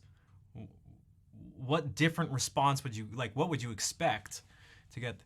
Make some noise. Crickets, crickets. How's everybody doing? Crickets, crickets. Like, yeah, like you get like.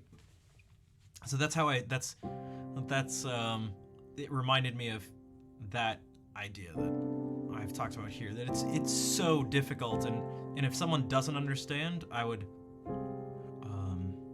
suggest they, I don't know, try to find themselves in that situation or something, and see if they don't end up like feeling that way, because it's super it I don't know, it feels just kind of impossible.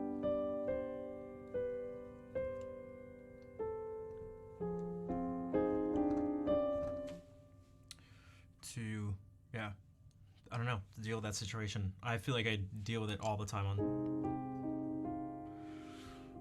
in F minor. I don't know. I mean, I'm playing in F minor right now, kind of.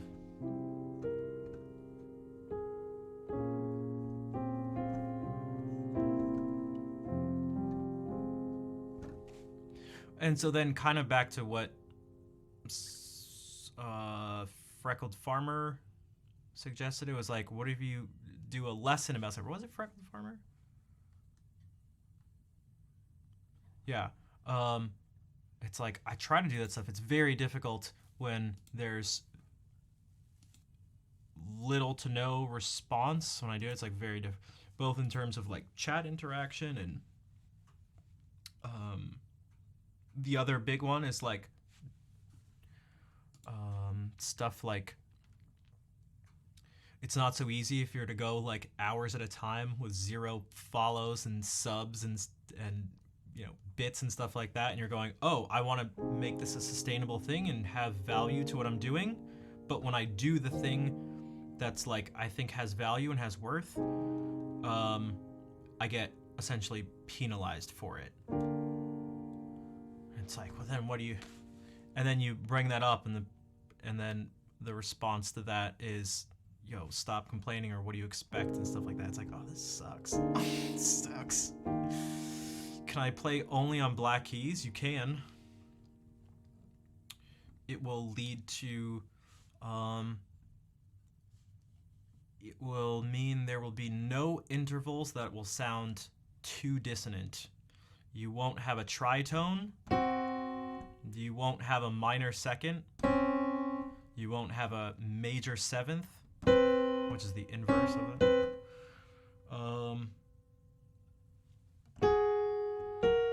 This is about as nasty as it gets.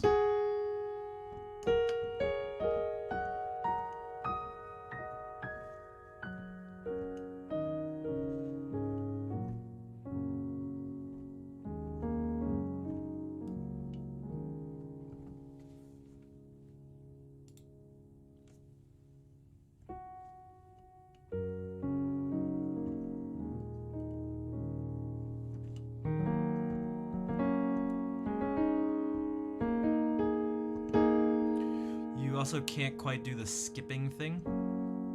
The skipping every other note. It's like, I mean, you could. No.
Well, that's exactly it, Fair. And I know that you understand. I know that there are other people who understand, which is why you guys keep coming back. It's just so tough.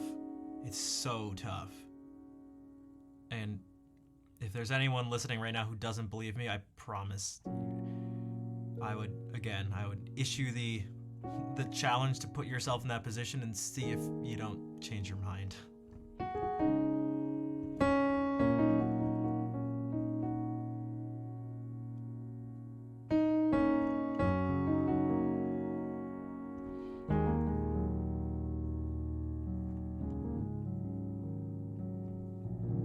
Not to mention that it's kind of actually just like science, and it's partly related to like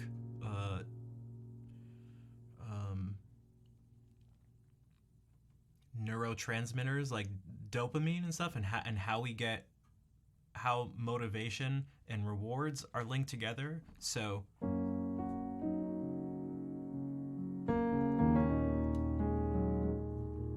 unless you think, well, not even just you, but if you think like I'm not above neurochemistry,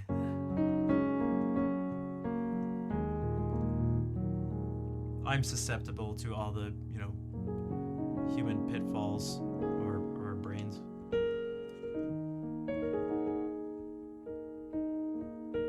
Vargosh, what's up? How's it going?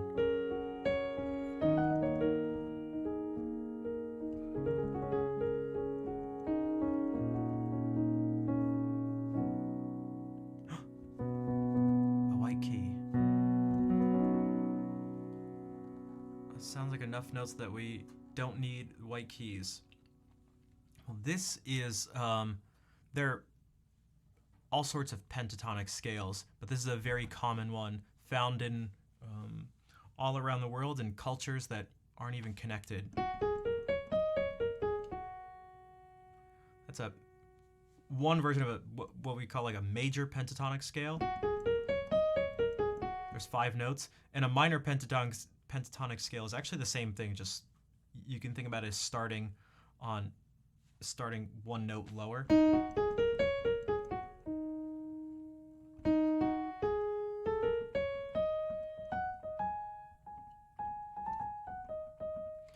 And that you can add turn it into that blues scale by just adding one note in between.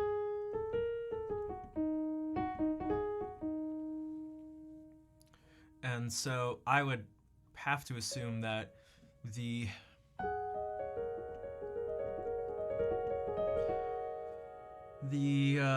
it's a good number of notes while still having none of them sound too bad, no matter how you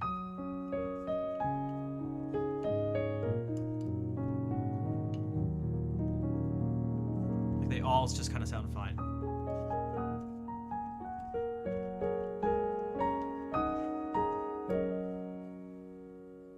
But just doing that is limiting in terms of what sounds you can create.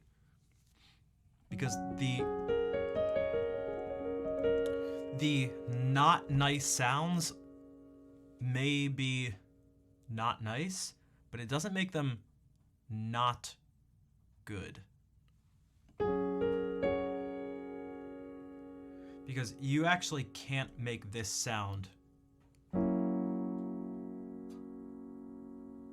if you only use these keys. You can't make this sound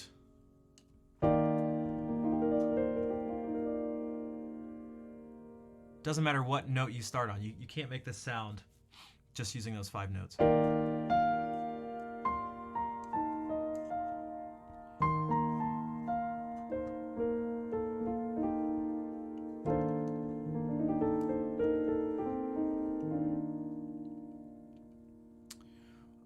You can't do this. Do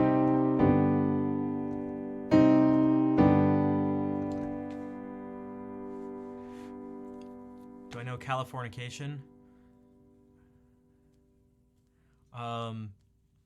Yeah.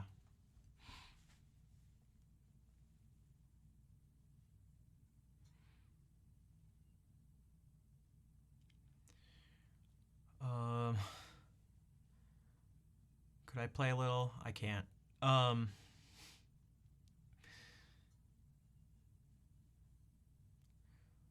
Expects the note to be resolved. That's also you can do it because you can set up any expectation with, if you just have a pattern, you can set up any expectation. So you could do it with just 2 notes. I could be like,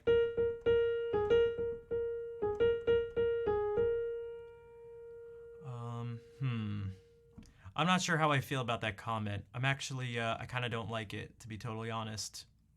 It feels kind of inappropriate.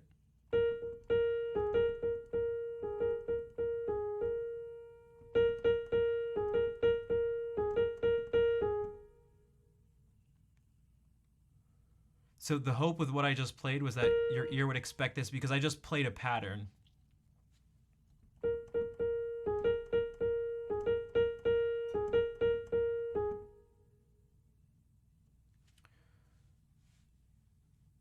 Were they first made with bones? They were, yeah.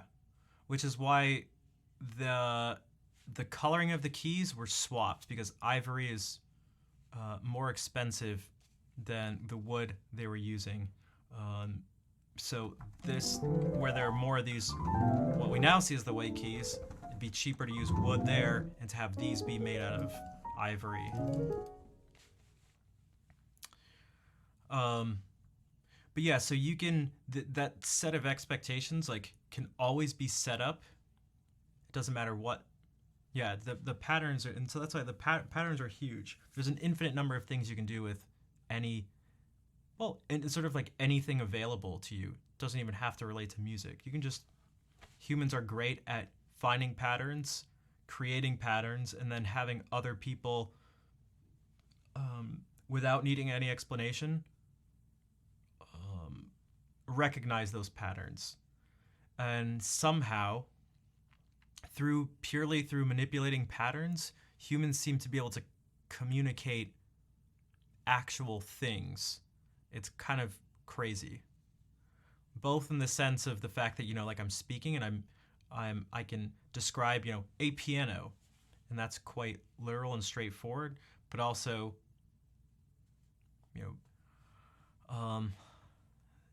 you can use words to describe the idea of longing for something.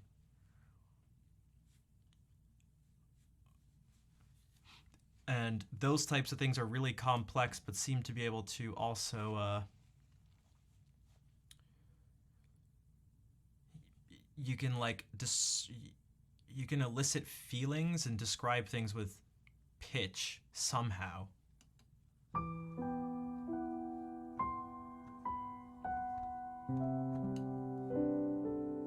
It's like, what the?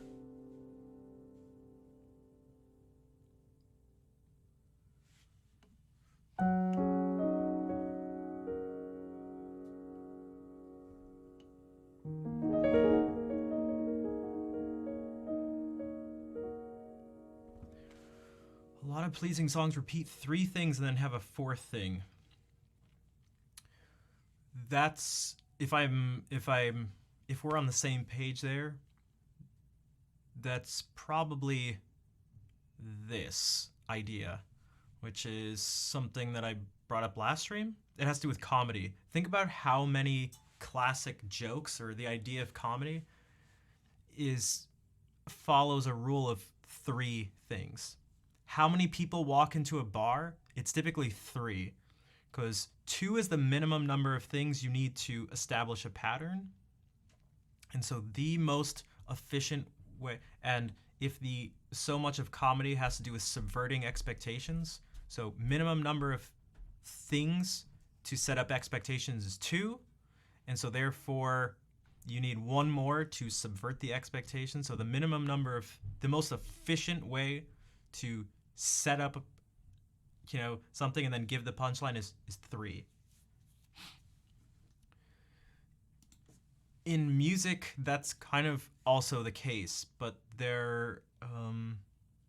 what we encounter most of the time is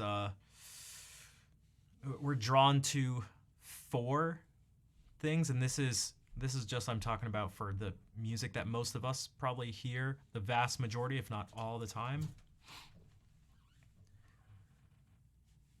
It's symmetrical in that way. So what you'll get is something like this. You'll get one thing, you'll kind of get a response. You'll go back to that first thing, and then you'll get the 4th thing, and that'll make it sound complete. So if I do this,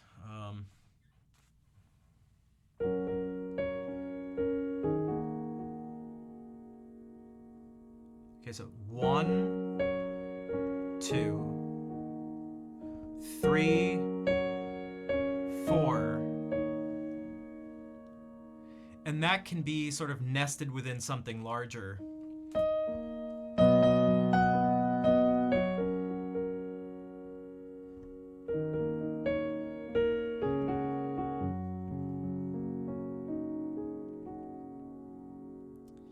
That is part of what the idea that I was trying to explain last stream, with what it's not unique to the classical era of Western music, but it's a huge focus is that type of balance, that type of symmetry, and that focus on form. And it's something I've tried to bring up when we do the Joy of Music things, which is you pick stuff and you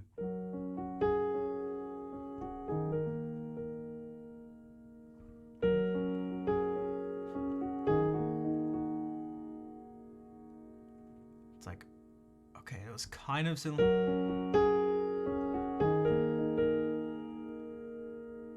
exactly the same, but now this one's sort of similar to the second part but different. And you can extend it.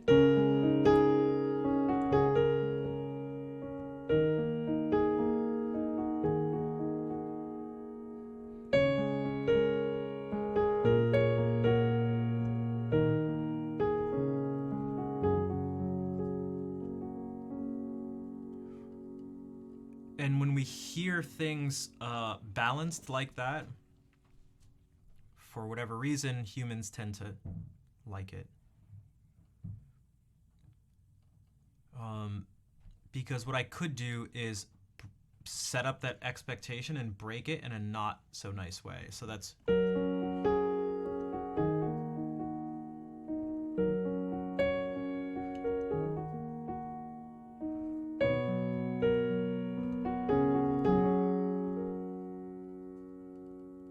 so I didn't give the last one enough time before resolving.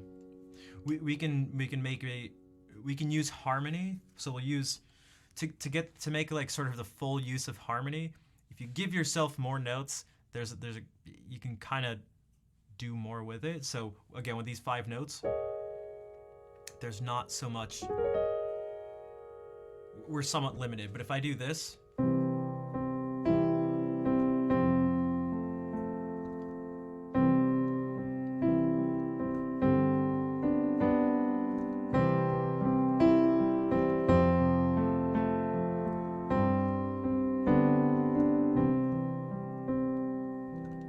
So that feels balanced because it's symmetrical.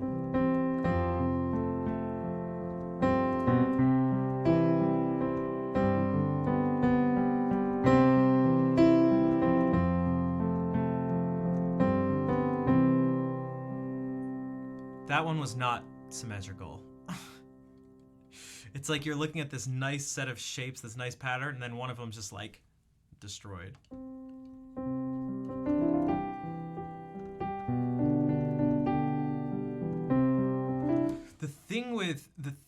So you may be like, well, that should be good, right? Because that's what you do in the comedy thing.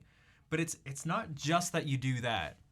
It has to be done in a very particular way, just like with comedy, or else the joke's not.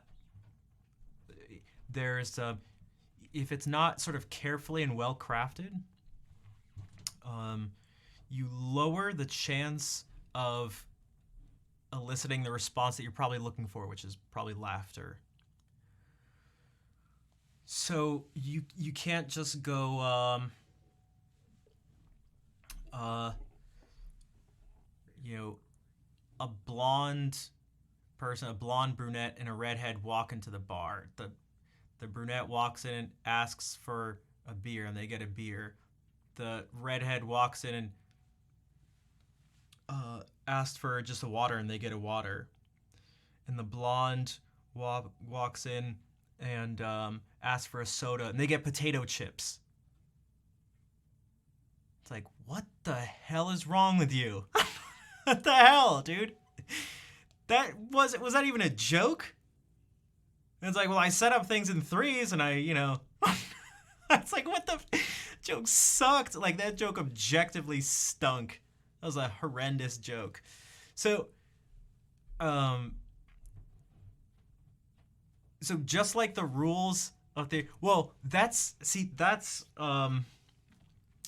if that was funny, it was only funny due to the context, meaning the joke didn't end up lying in the fact that the joke wasn't actually what I said was the joke at that point. The joke was putting that joke in this larger context, which gives it some chance at there being comedy to it. Like, what was the thing that was probably funny about it wasn't the joke. It was like, what was funny about it was it not being a good joke. Like, it was so bad, and it was this example of something that seems to resonate as being true. Like, I wonder how the response would have been if it wasn't in the context of this conversation. Like, if I was just like, I started up the stream and there was no conversation about something and I just went like, hey guys, I thought of a joke. And I said that joke and then at the end it was like, and the blonde went in and asked for a soda and they got chips. Just with a straight face like that, and just like, so, you can't just, you'd unsub, exactly. So you can't just rely on that. It's the same thing I talk about with like music theory and stuff like that. You can't just go, like, music itself isn't rules. It isn't the theory. Those are the things that can just help guide you and structure things. If not, you're just sort of like playing a series of exercises, and your attempt to convey something is, you're not giving yourself a good chance to do it. To just be like, well, this chord can go to this chord. It can also then go to this chord. And then that can go to this chord. And that can go to this chord. And that can go to this chord. And it can go to this chord and this chord. Like, it's just like, okay.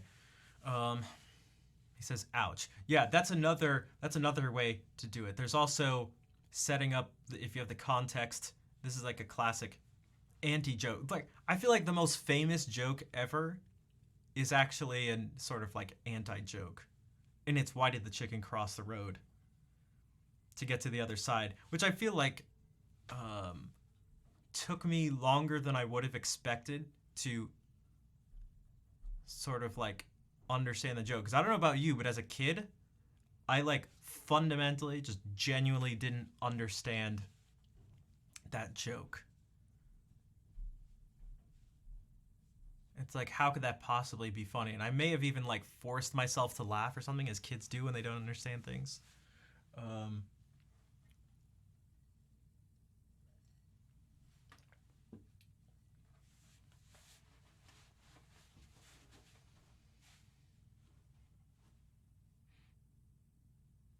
Music could be read. Oh, there's all sorts of ways to write music. You could start by thinking about the form. You could start by just having some idea. The idea could be a set of notes. It could just be like, maybe you want to go, and it's like, oh, I just want to do something with that. And you could even experiment around and go like,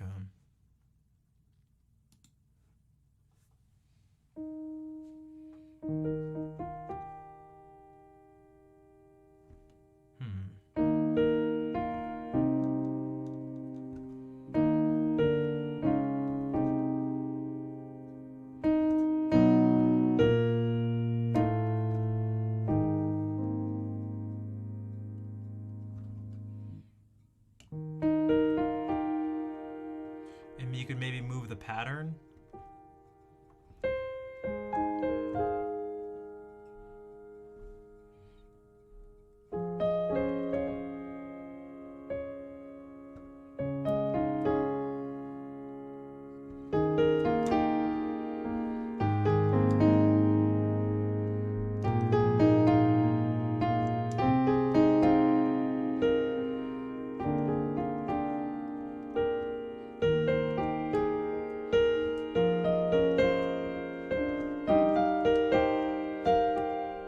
You could revert.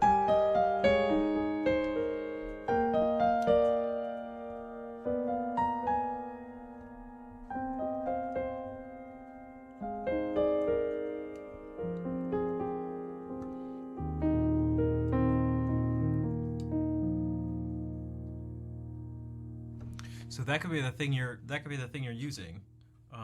You could start from a place of just like wildly different way of doing it would be well, starting with words, and you could decide to write out words and then go like what music fits the words, and that comes with its own challenges and advantages and stuff.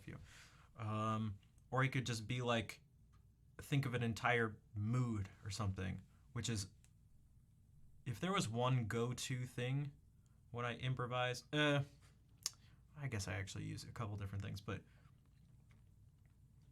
that is a big one, just being like,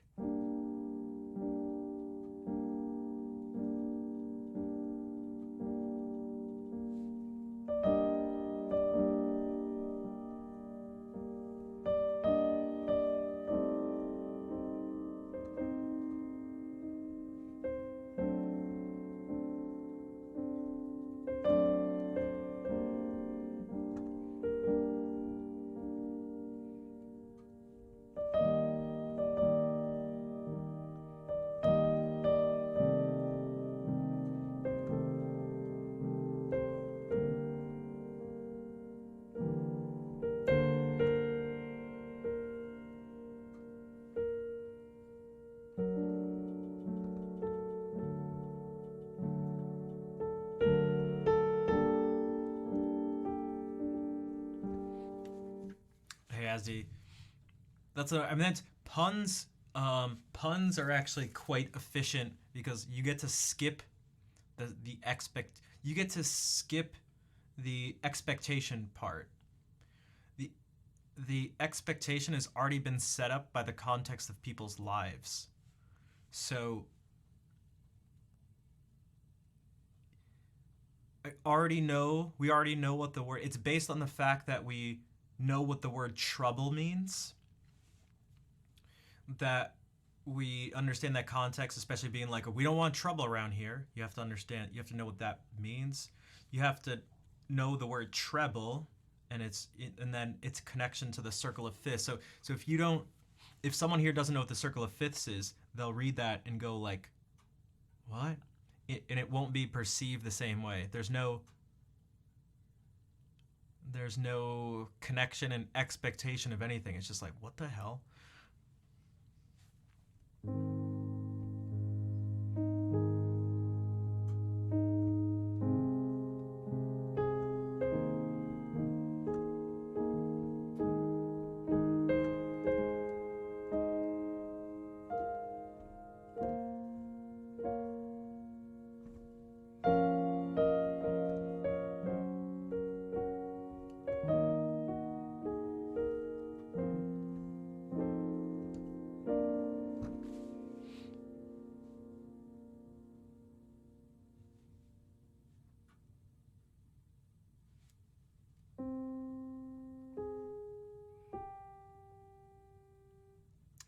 Yeah, I have to change those. I'm gonna change it all to one thing because I noticed that recently.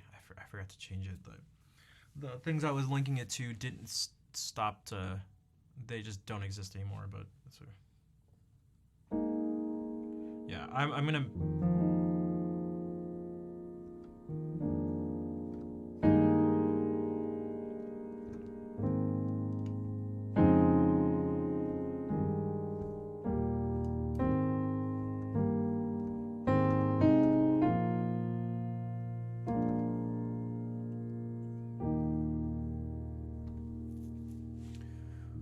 Another set of expectations and that sort of thing that's so great about harmony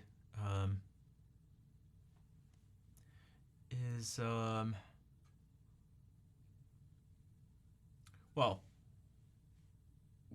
there's a particular move that you can do that even has a name that is in reference to like what's happening. So there's a particular type of cadence. So cadences are things like going. If I went.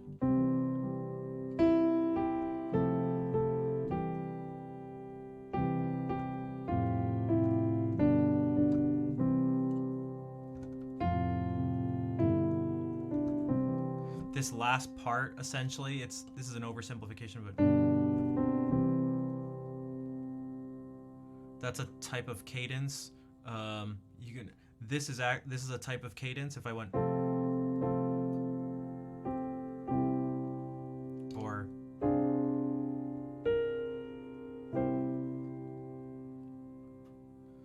but if instead of doing this, if I went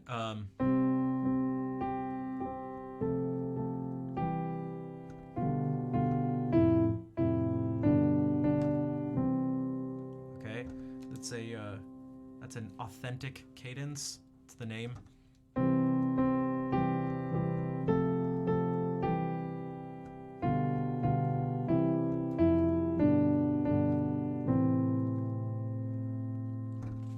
That specific cadence is called a deceptive cadence. You expect it to go. It's very specifically when you go from a 5 chord. Instead of your 1 chord, you go to a 6 chord. There's lots of ways you could deceive a person, but this is, harmonically. But this is one very specific way to do it. And I don't know, I that's how I would use the term for that, but I feel like, I haven't seen it in a textbook like this, but you could maybe do anything that maybe gives you that real sense of surprise, maybe you could describe as that. So like if I did something like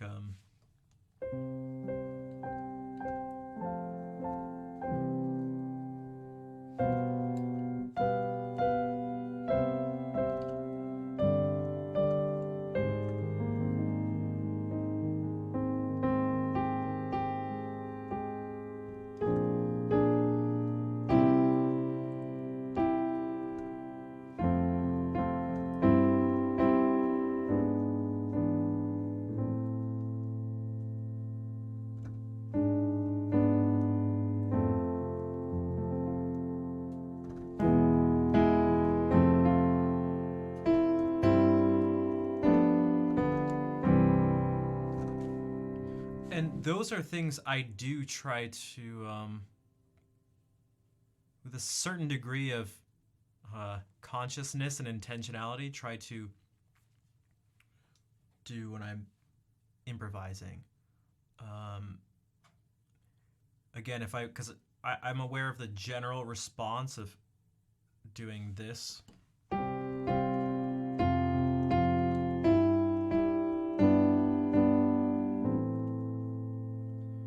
That's kind of unexpected, but in a dark way. But this is unexpected in a sort of brighter way.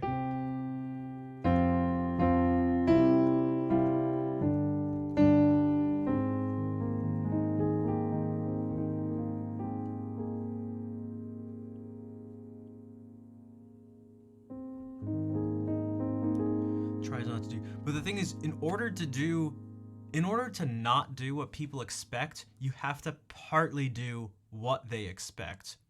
So if you just do too much of what people expect, they get bored. It's repetitive. If you don't do anything that people expect, they also get bored because there's nothing to latch onto. So there's a balance of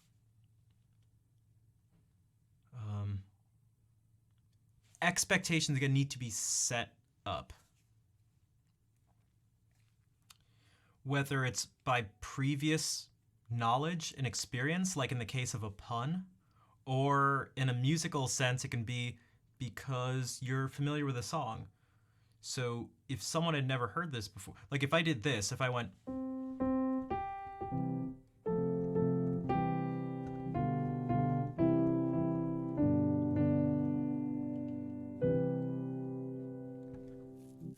or maybe a better example would be,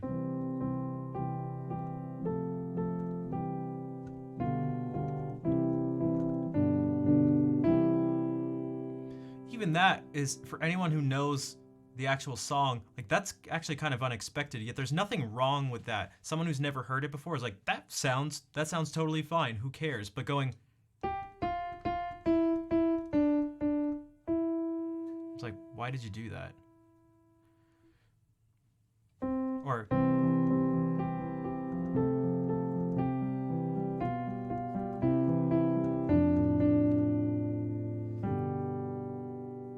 like, what? So someone may feel differently about that than if they know Twinkle Twinkle, or, you know, whatever you want to call it. And that would be different from someone who's never heard it before, when it's like, oh, that just sounded fine. So it's not like musically unexpected, but it's like culturally or like experientially unexpected. That makes sense?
Very famous example of a composer purposefully doing that is something that most of you have probably heard, but most of you probably don't know the name of.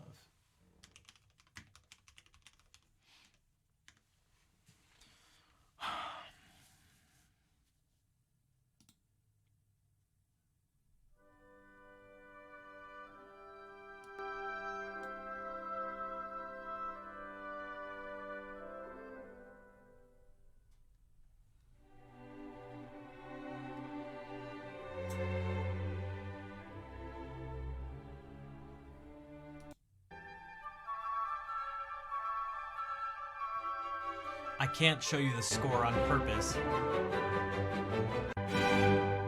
Okay.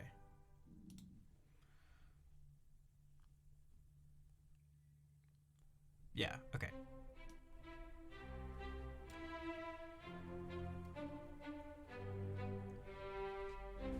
Does anybody know what this is?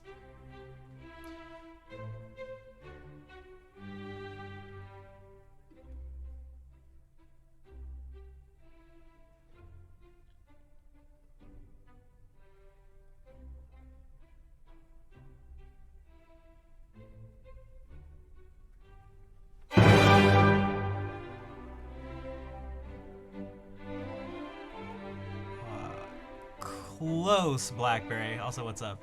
It's Haydn. It's his 94th symphony. He wrote a lot of symphonies. It woke you up, yeah. This, so it's his 94th symphony in G major. But this second move, it has a name. It was called his Surprise Symphony.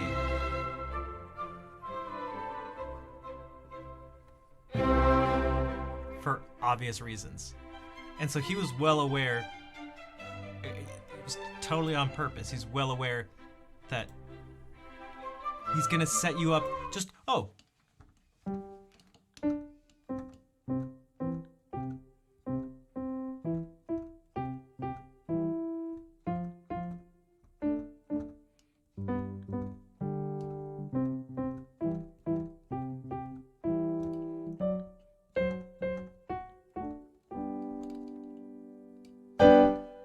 And so like that's all on purpose. I mean, you can like even see it in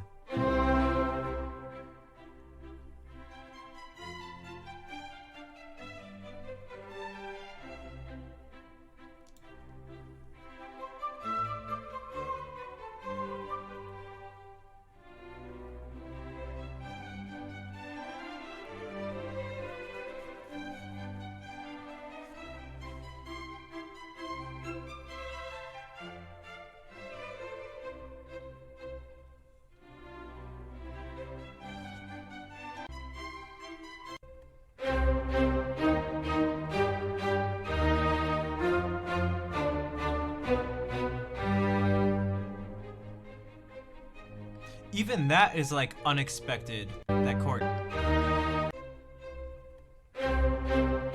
So you go.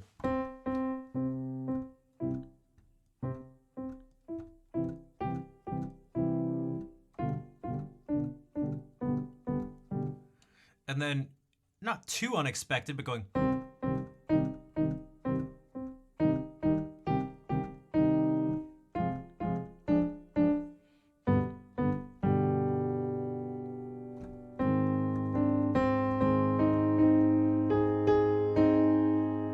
That's kind of that deceptive cadence I was talking about before. Actually, not kind of, it is. It is. It's going, instead of going, it goes. So he's very consciously trying to surprise you.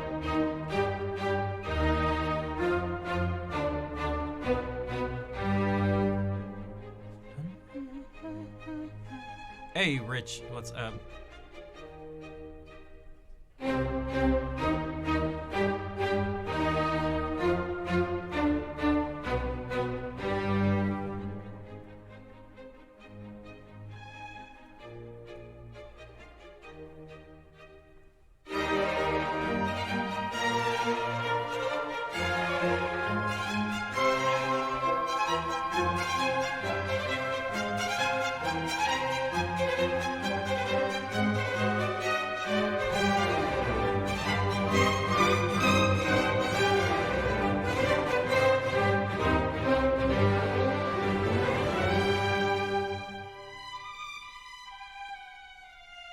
There's almost something unexpected about that too in the opposite way, you'd think. Where instead of going from quiet to loud and being surprised, it went from really loud to quiet.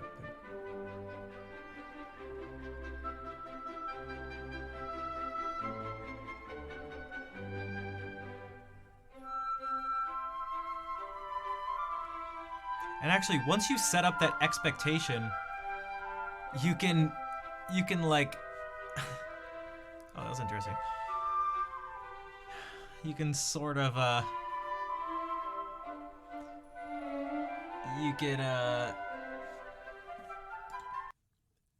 if you go like,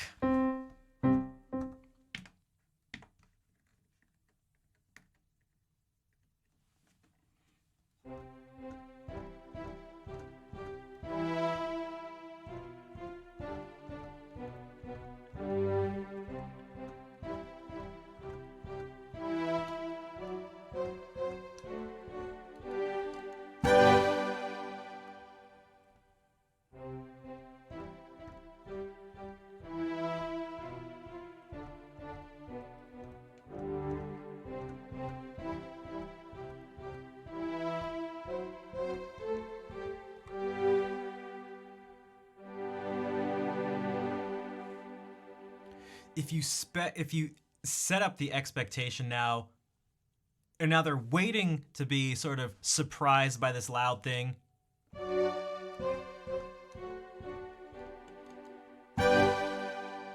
And you do that a bunch, then you get them ready and they're like, and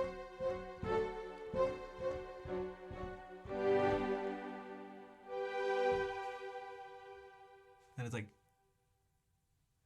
oh man, I think.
What's up, A Word? How's it going?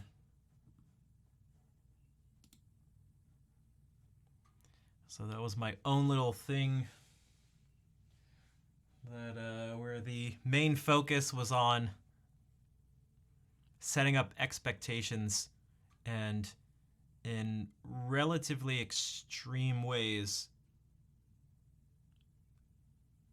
subverting those expectations. Again, if you do it too extreme, then it actually just doesn't do anything. It's just, yeah, nothing ends up being expected. There's no pattern. So you have to have patterns in order for someone to, to not expect what's coming next.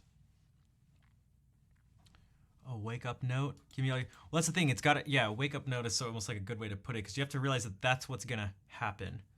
So that becomes then like a move, a conscious choice. You go like, if I do this, people are gonna feel alarmed. So there's a really good chance they're gonna feel alarmed. So if I don't want that to happen, I should probably not do this. I should probably not randomly just put some chord like that in.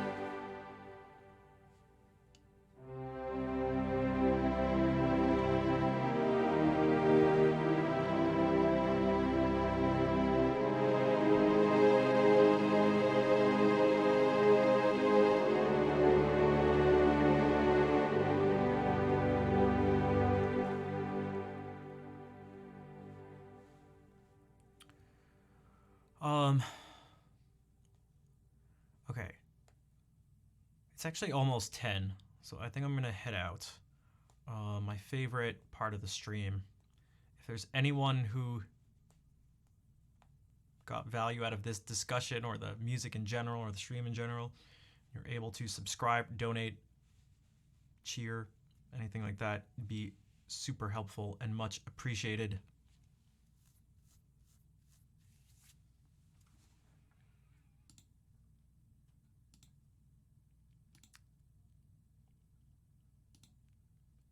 This is actually a good example of, what I mentioned before. So, yeah, it's been 2 hours since anything from Nesty's donation on. Doing all this different stuff is, doesn't seem to really help me very much, but...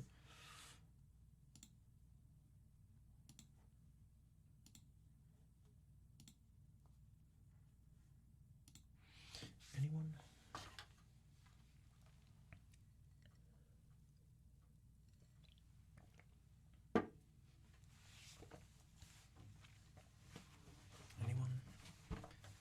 One person.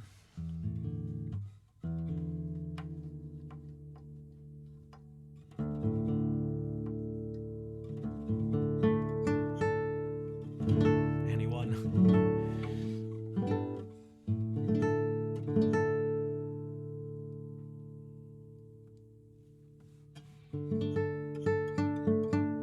Hey, Wet Ninja, thank you. Thank you for stepping up to the challenge and gifting a sub that went to Black Hill. Oh,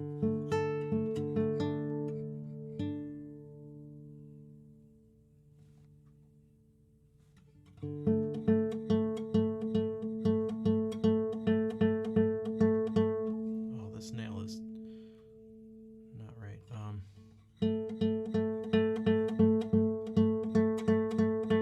This is actually a good example of what happens when your nail just isn't slightly right. Can anyone hear the difference between and?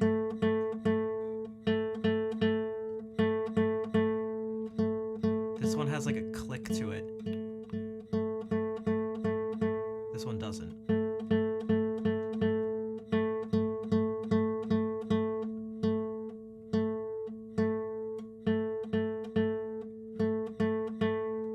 That little click thing drives me crazy.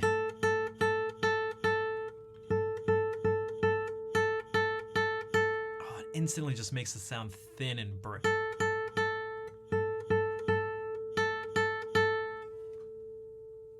But it's probably not worth it to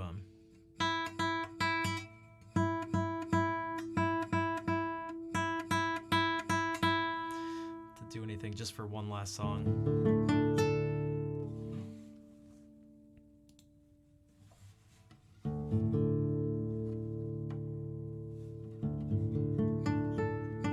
Jesus.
Thanks for the hearts, everyone. Good Noodle Mom, what's up?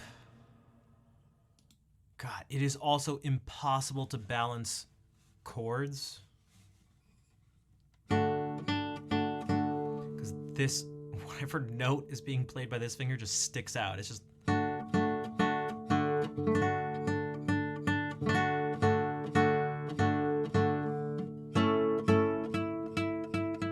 And then phrasing things, you can't... It just makes every note like this stick out. It's impossible to play. That's the sound I whenever I mention, oh, if the guitar sort of sounded like this stuff, I wouldn't play. I legitimately wouldn't play classical guitar if that was the sound that always came out. It's why I'm so anal about my nails and stuff.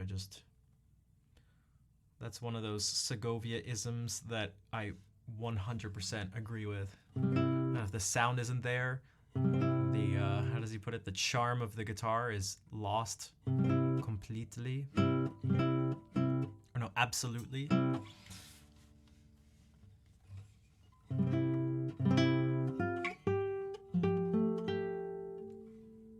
think it actually bothers me more than things being slightly out of tune. If it's too out of tune, then it's just destroyed. But I think I'd rather have something be slightly out of tune and have it sound okay than...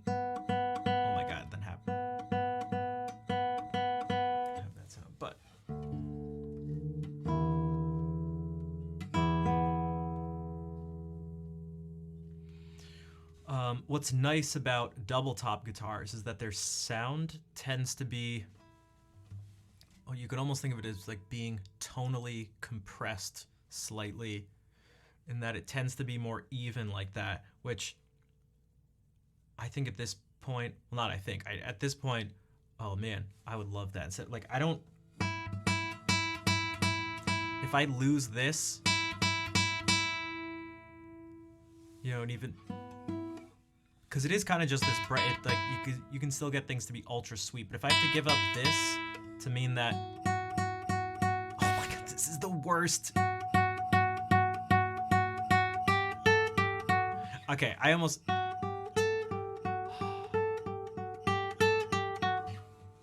lose my mind. Why am I doing this to myself? God, I don't need that. I'll give up some tonal variety.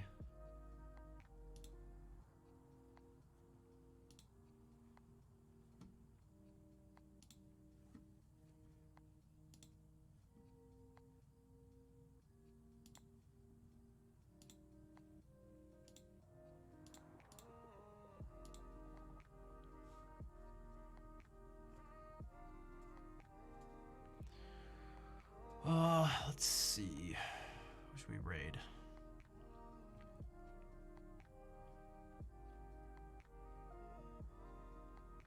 You're welcome, Fair. Thank you for being here. For the continuous support and understanding of situations that aren't always very nice.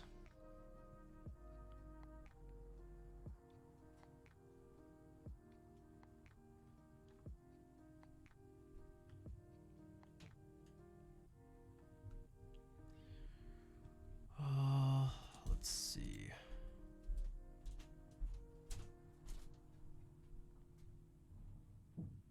Do I like Mozart with Unexpected Metallica? Why did someone put that together?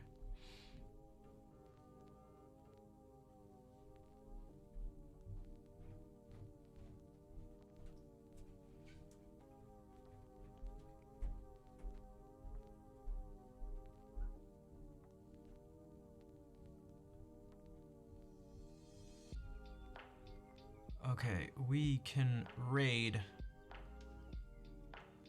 SPG, String Player Gamer, who some of you already know. That's the sound of the black keys. So copy those raid calls.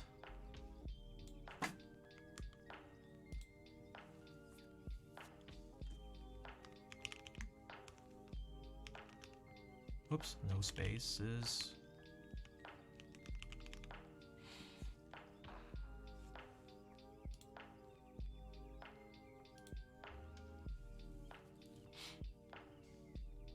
Mozart, Metallica, Symphony Number 40. Interesting. Wait, why is it metallic?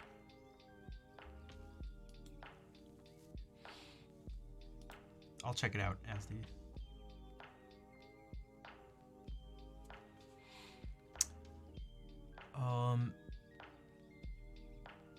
Okay, thank you everyone for hanging out. Enjoy your weekend. Hopefully I'll see you on Sunday. And yeah, let's say hey to String Player Gamer. I will see you later.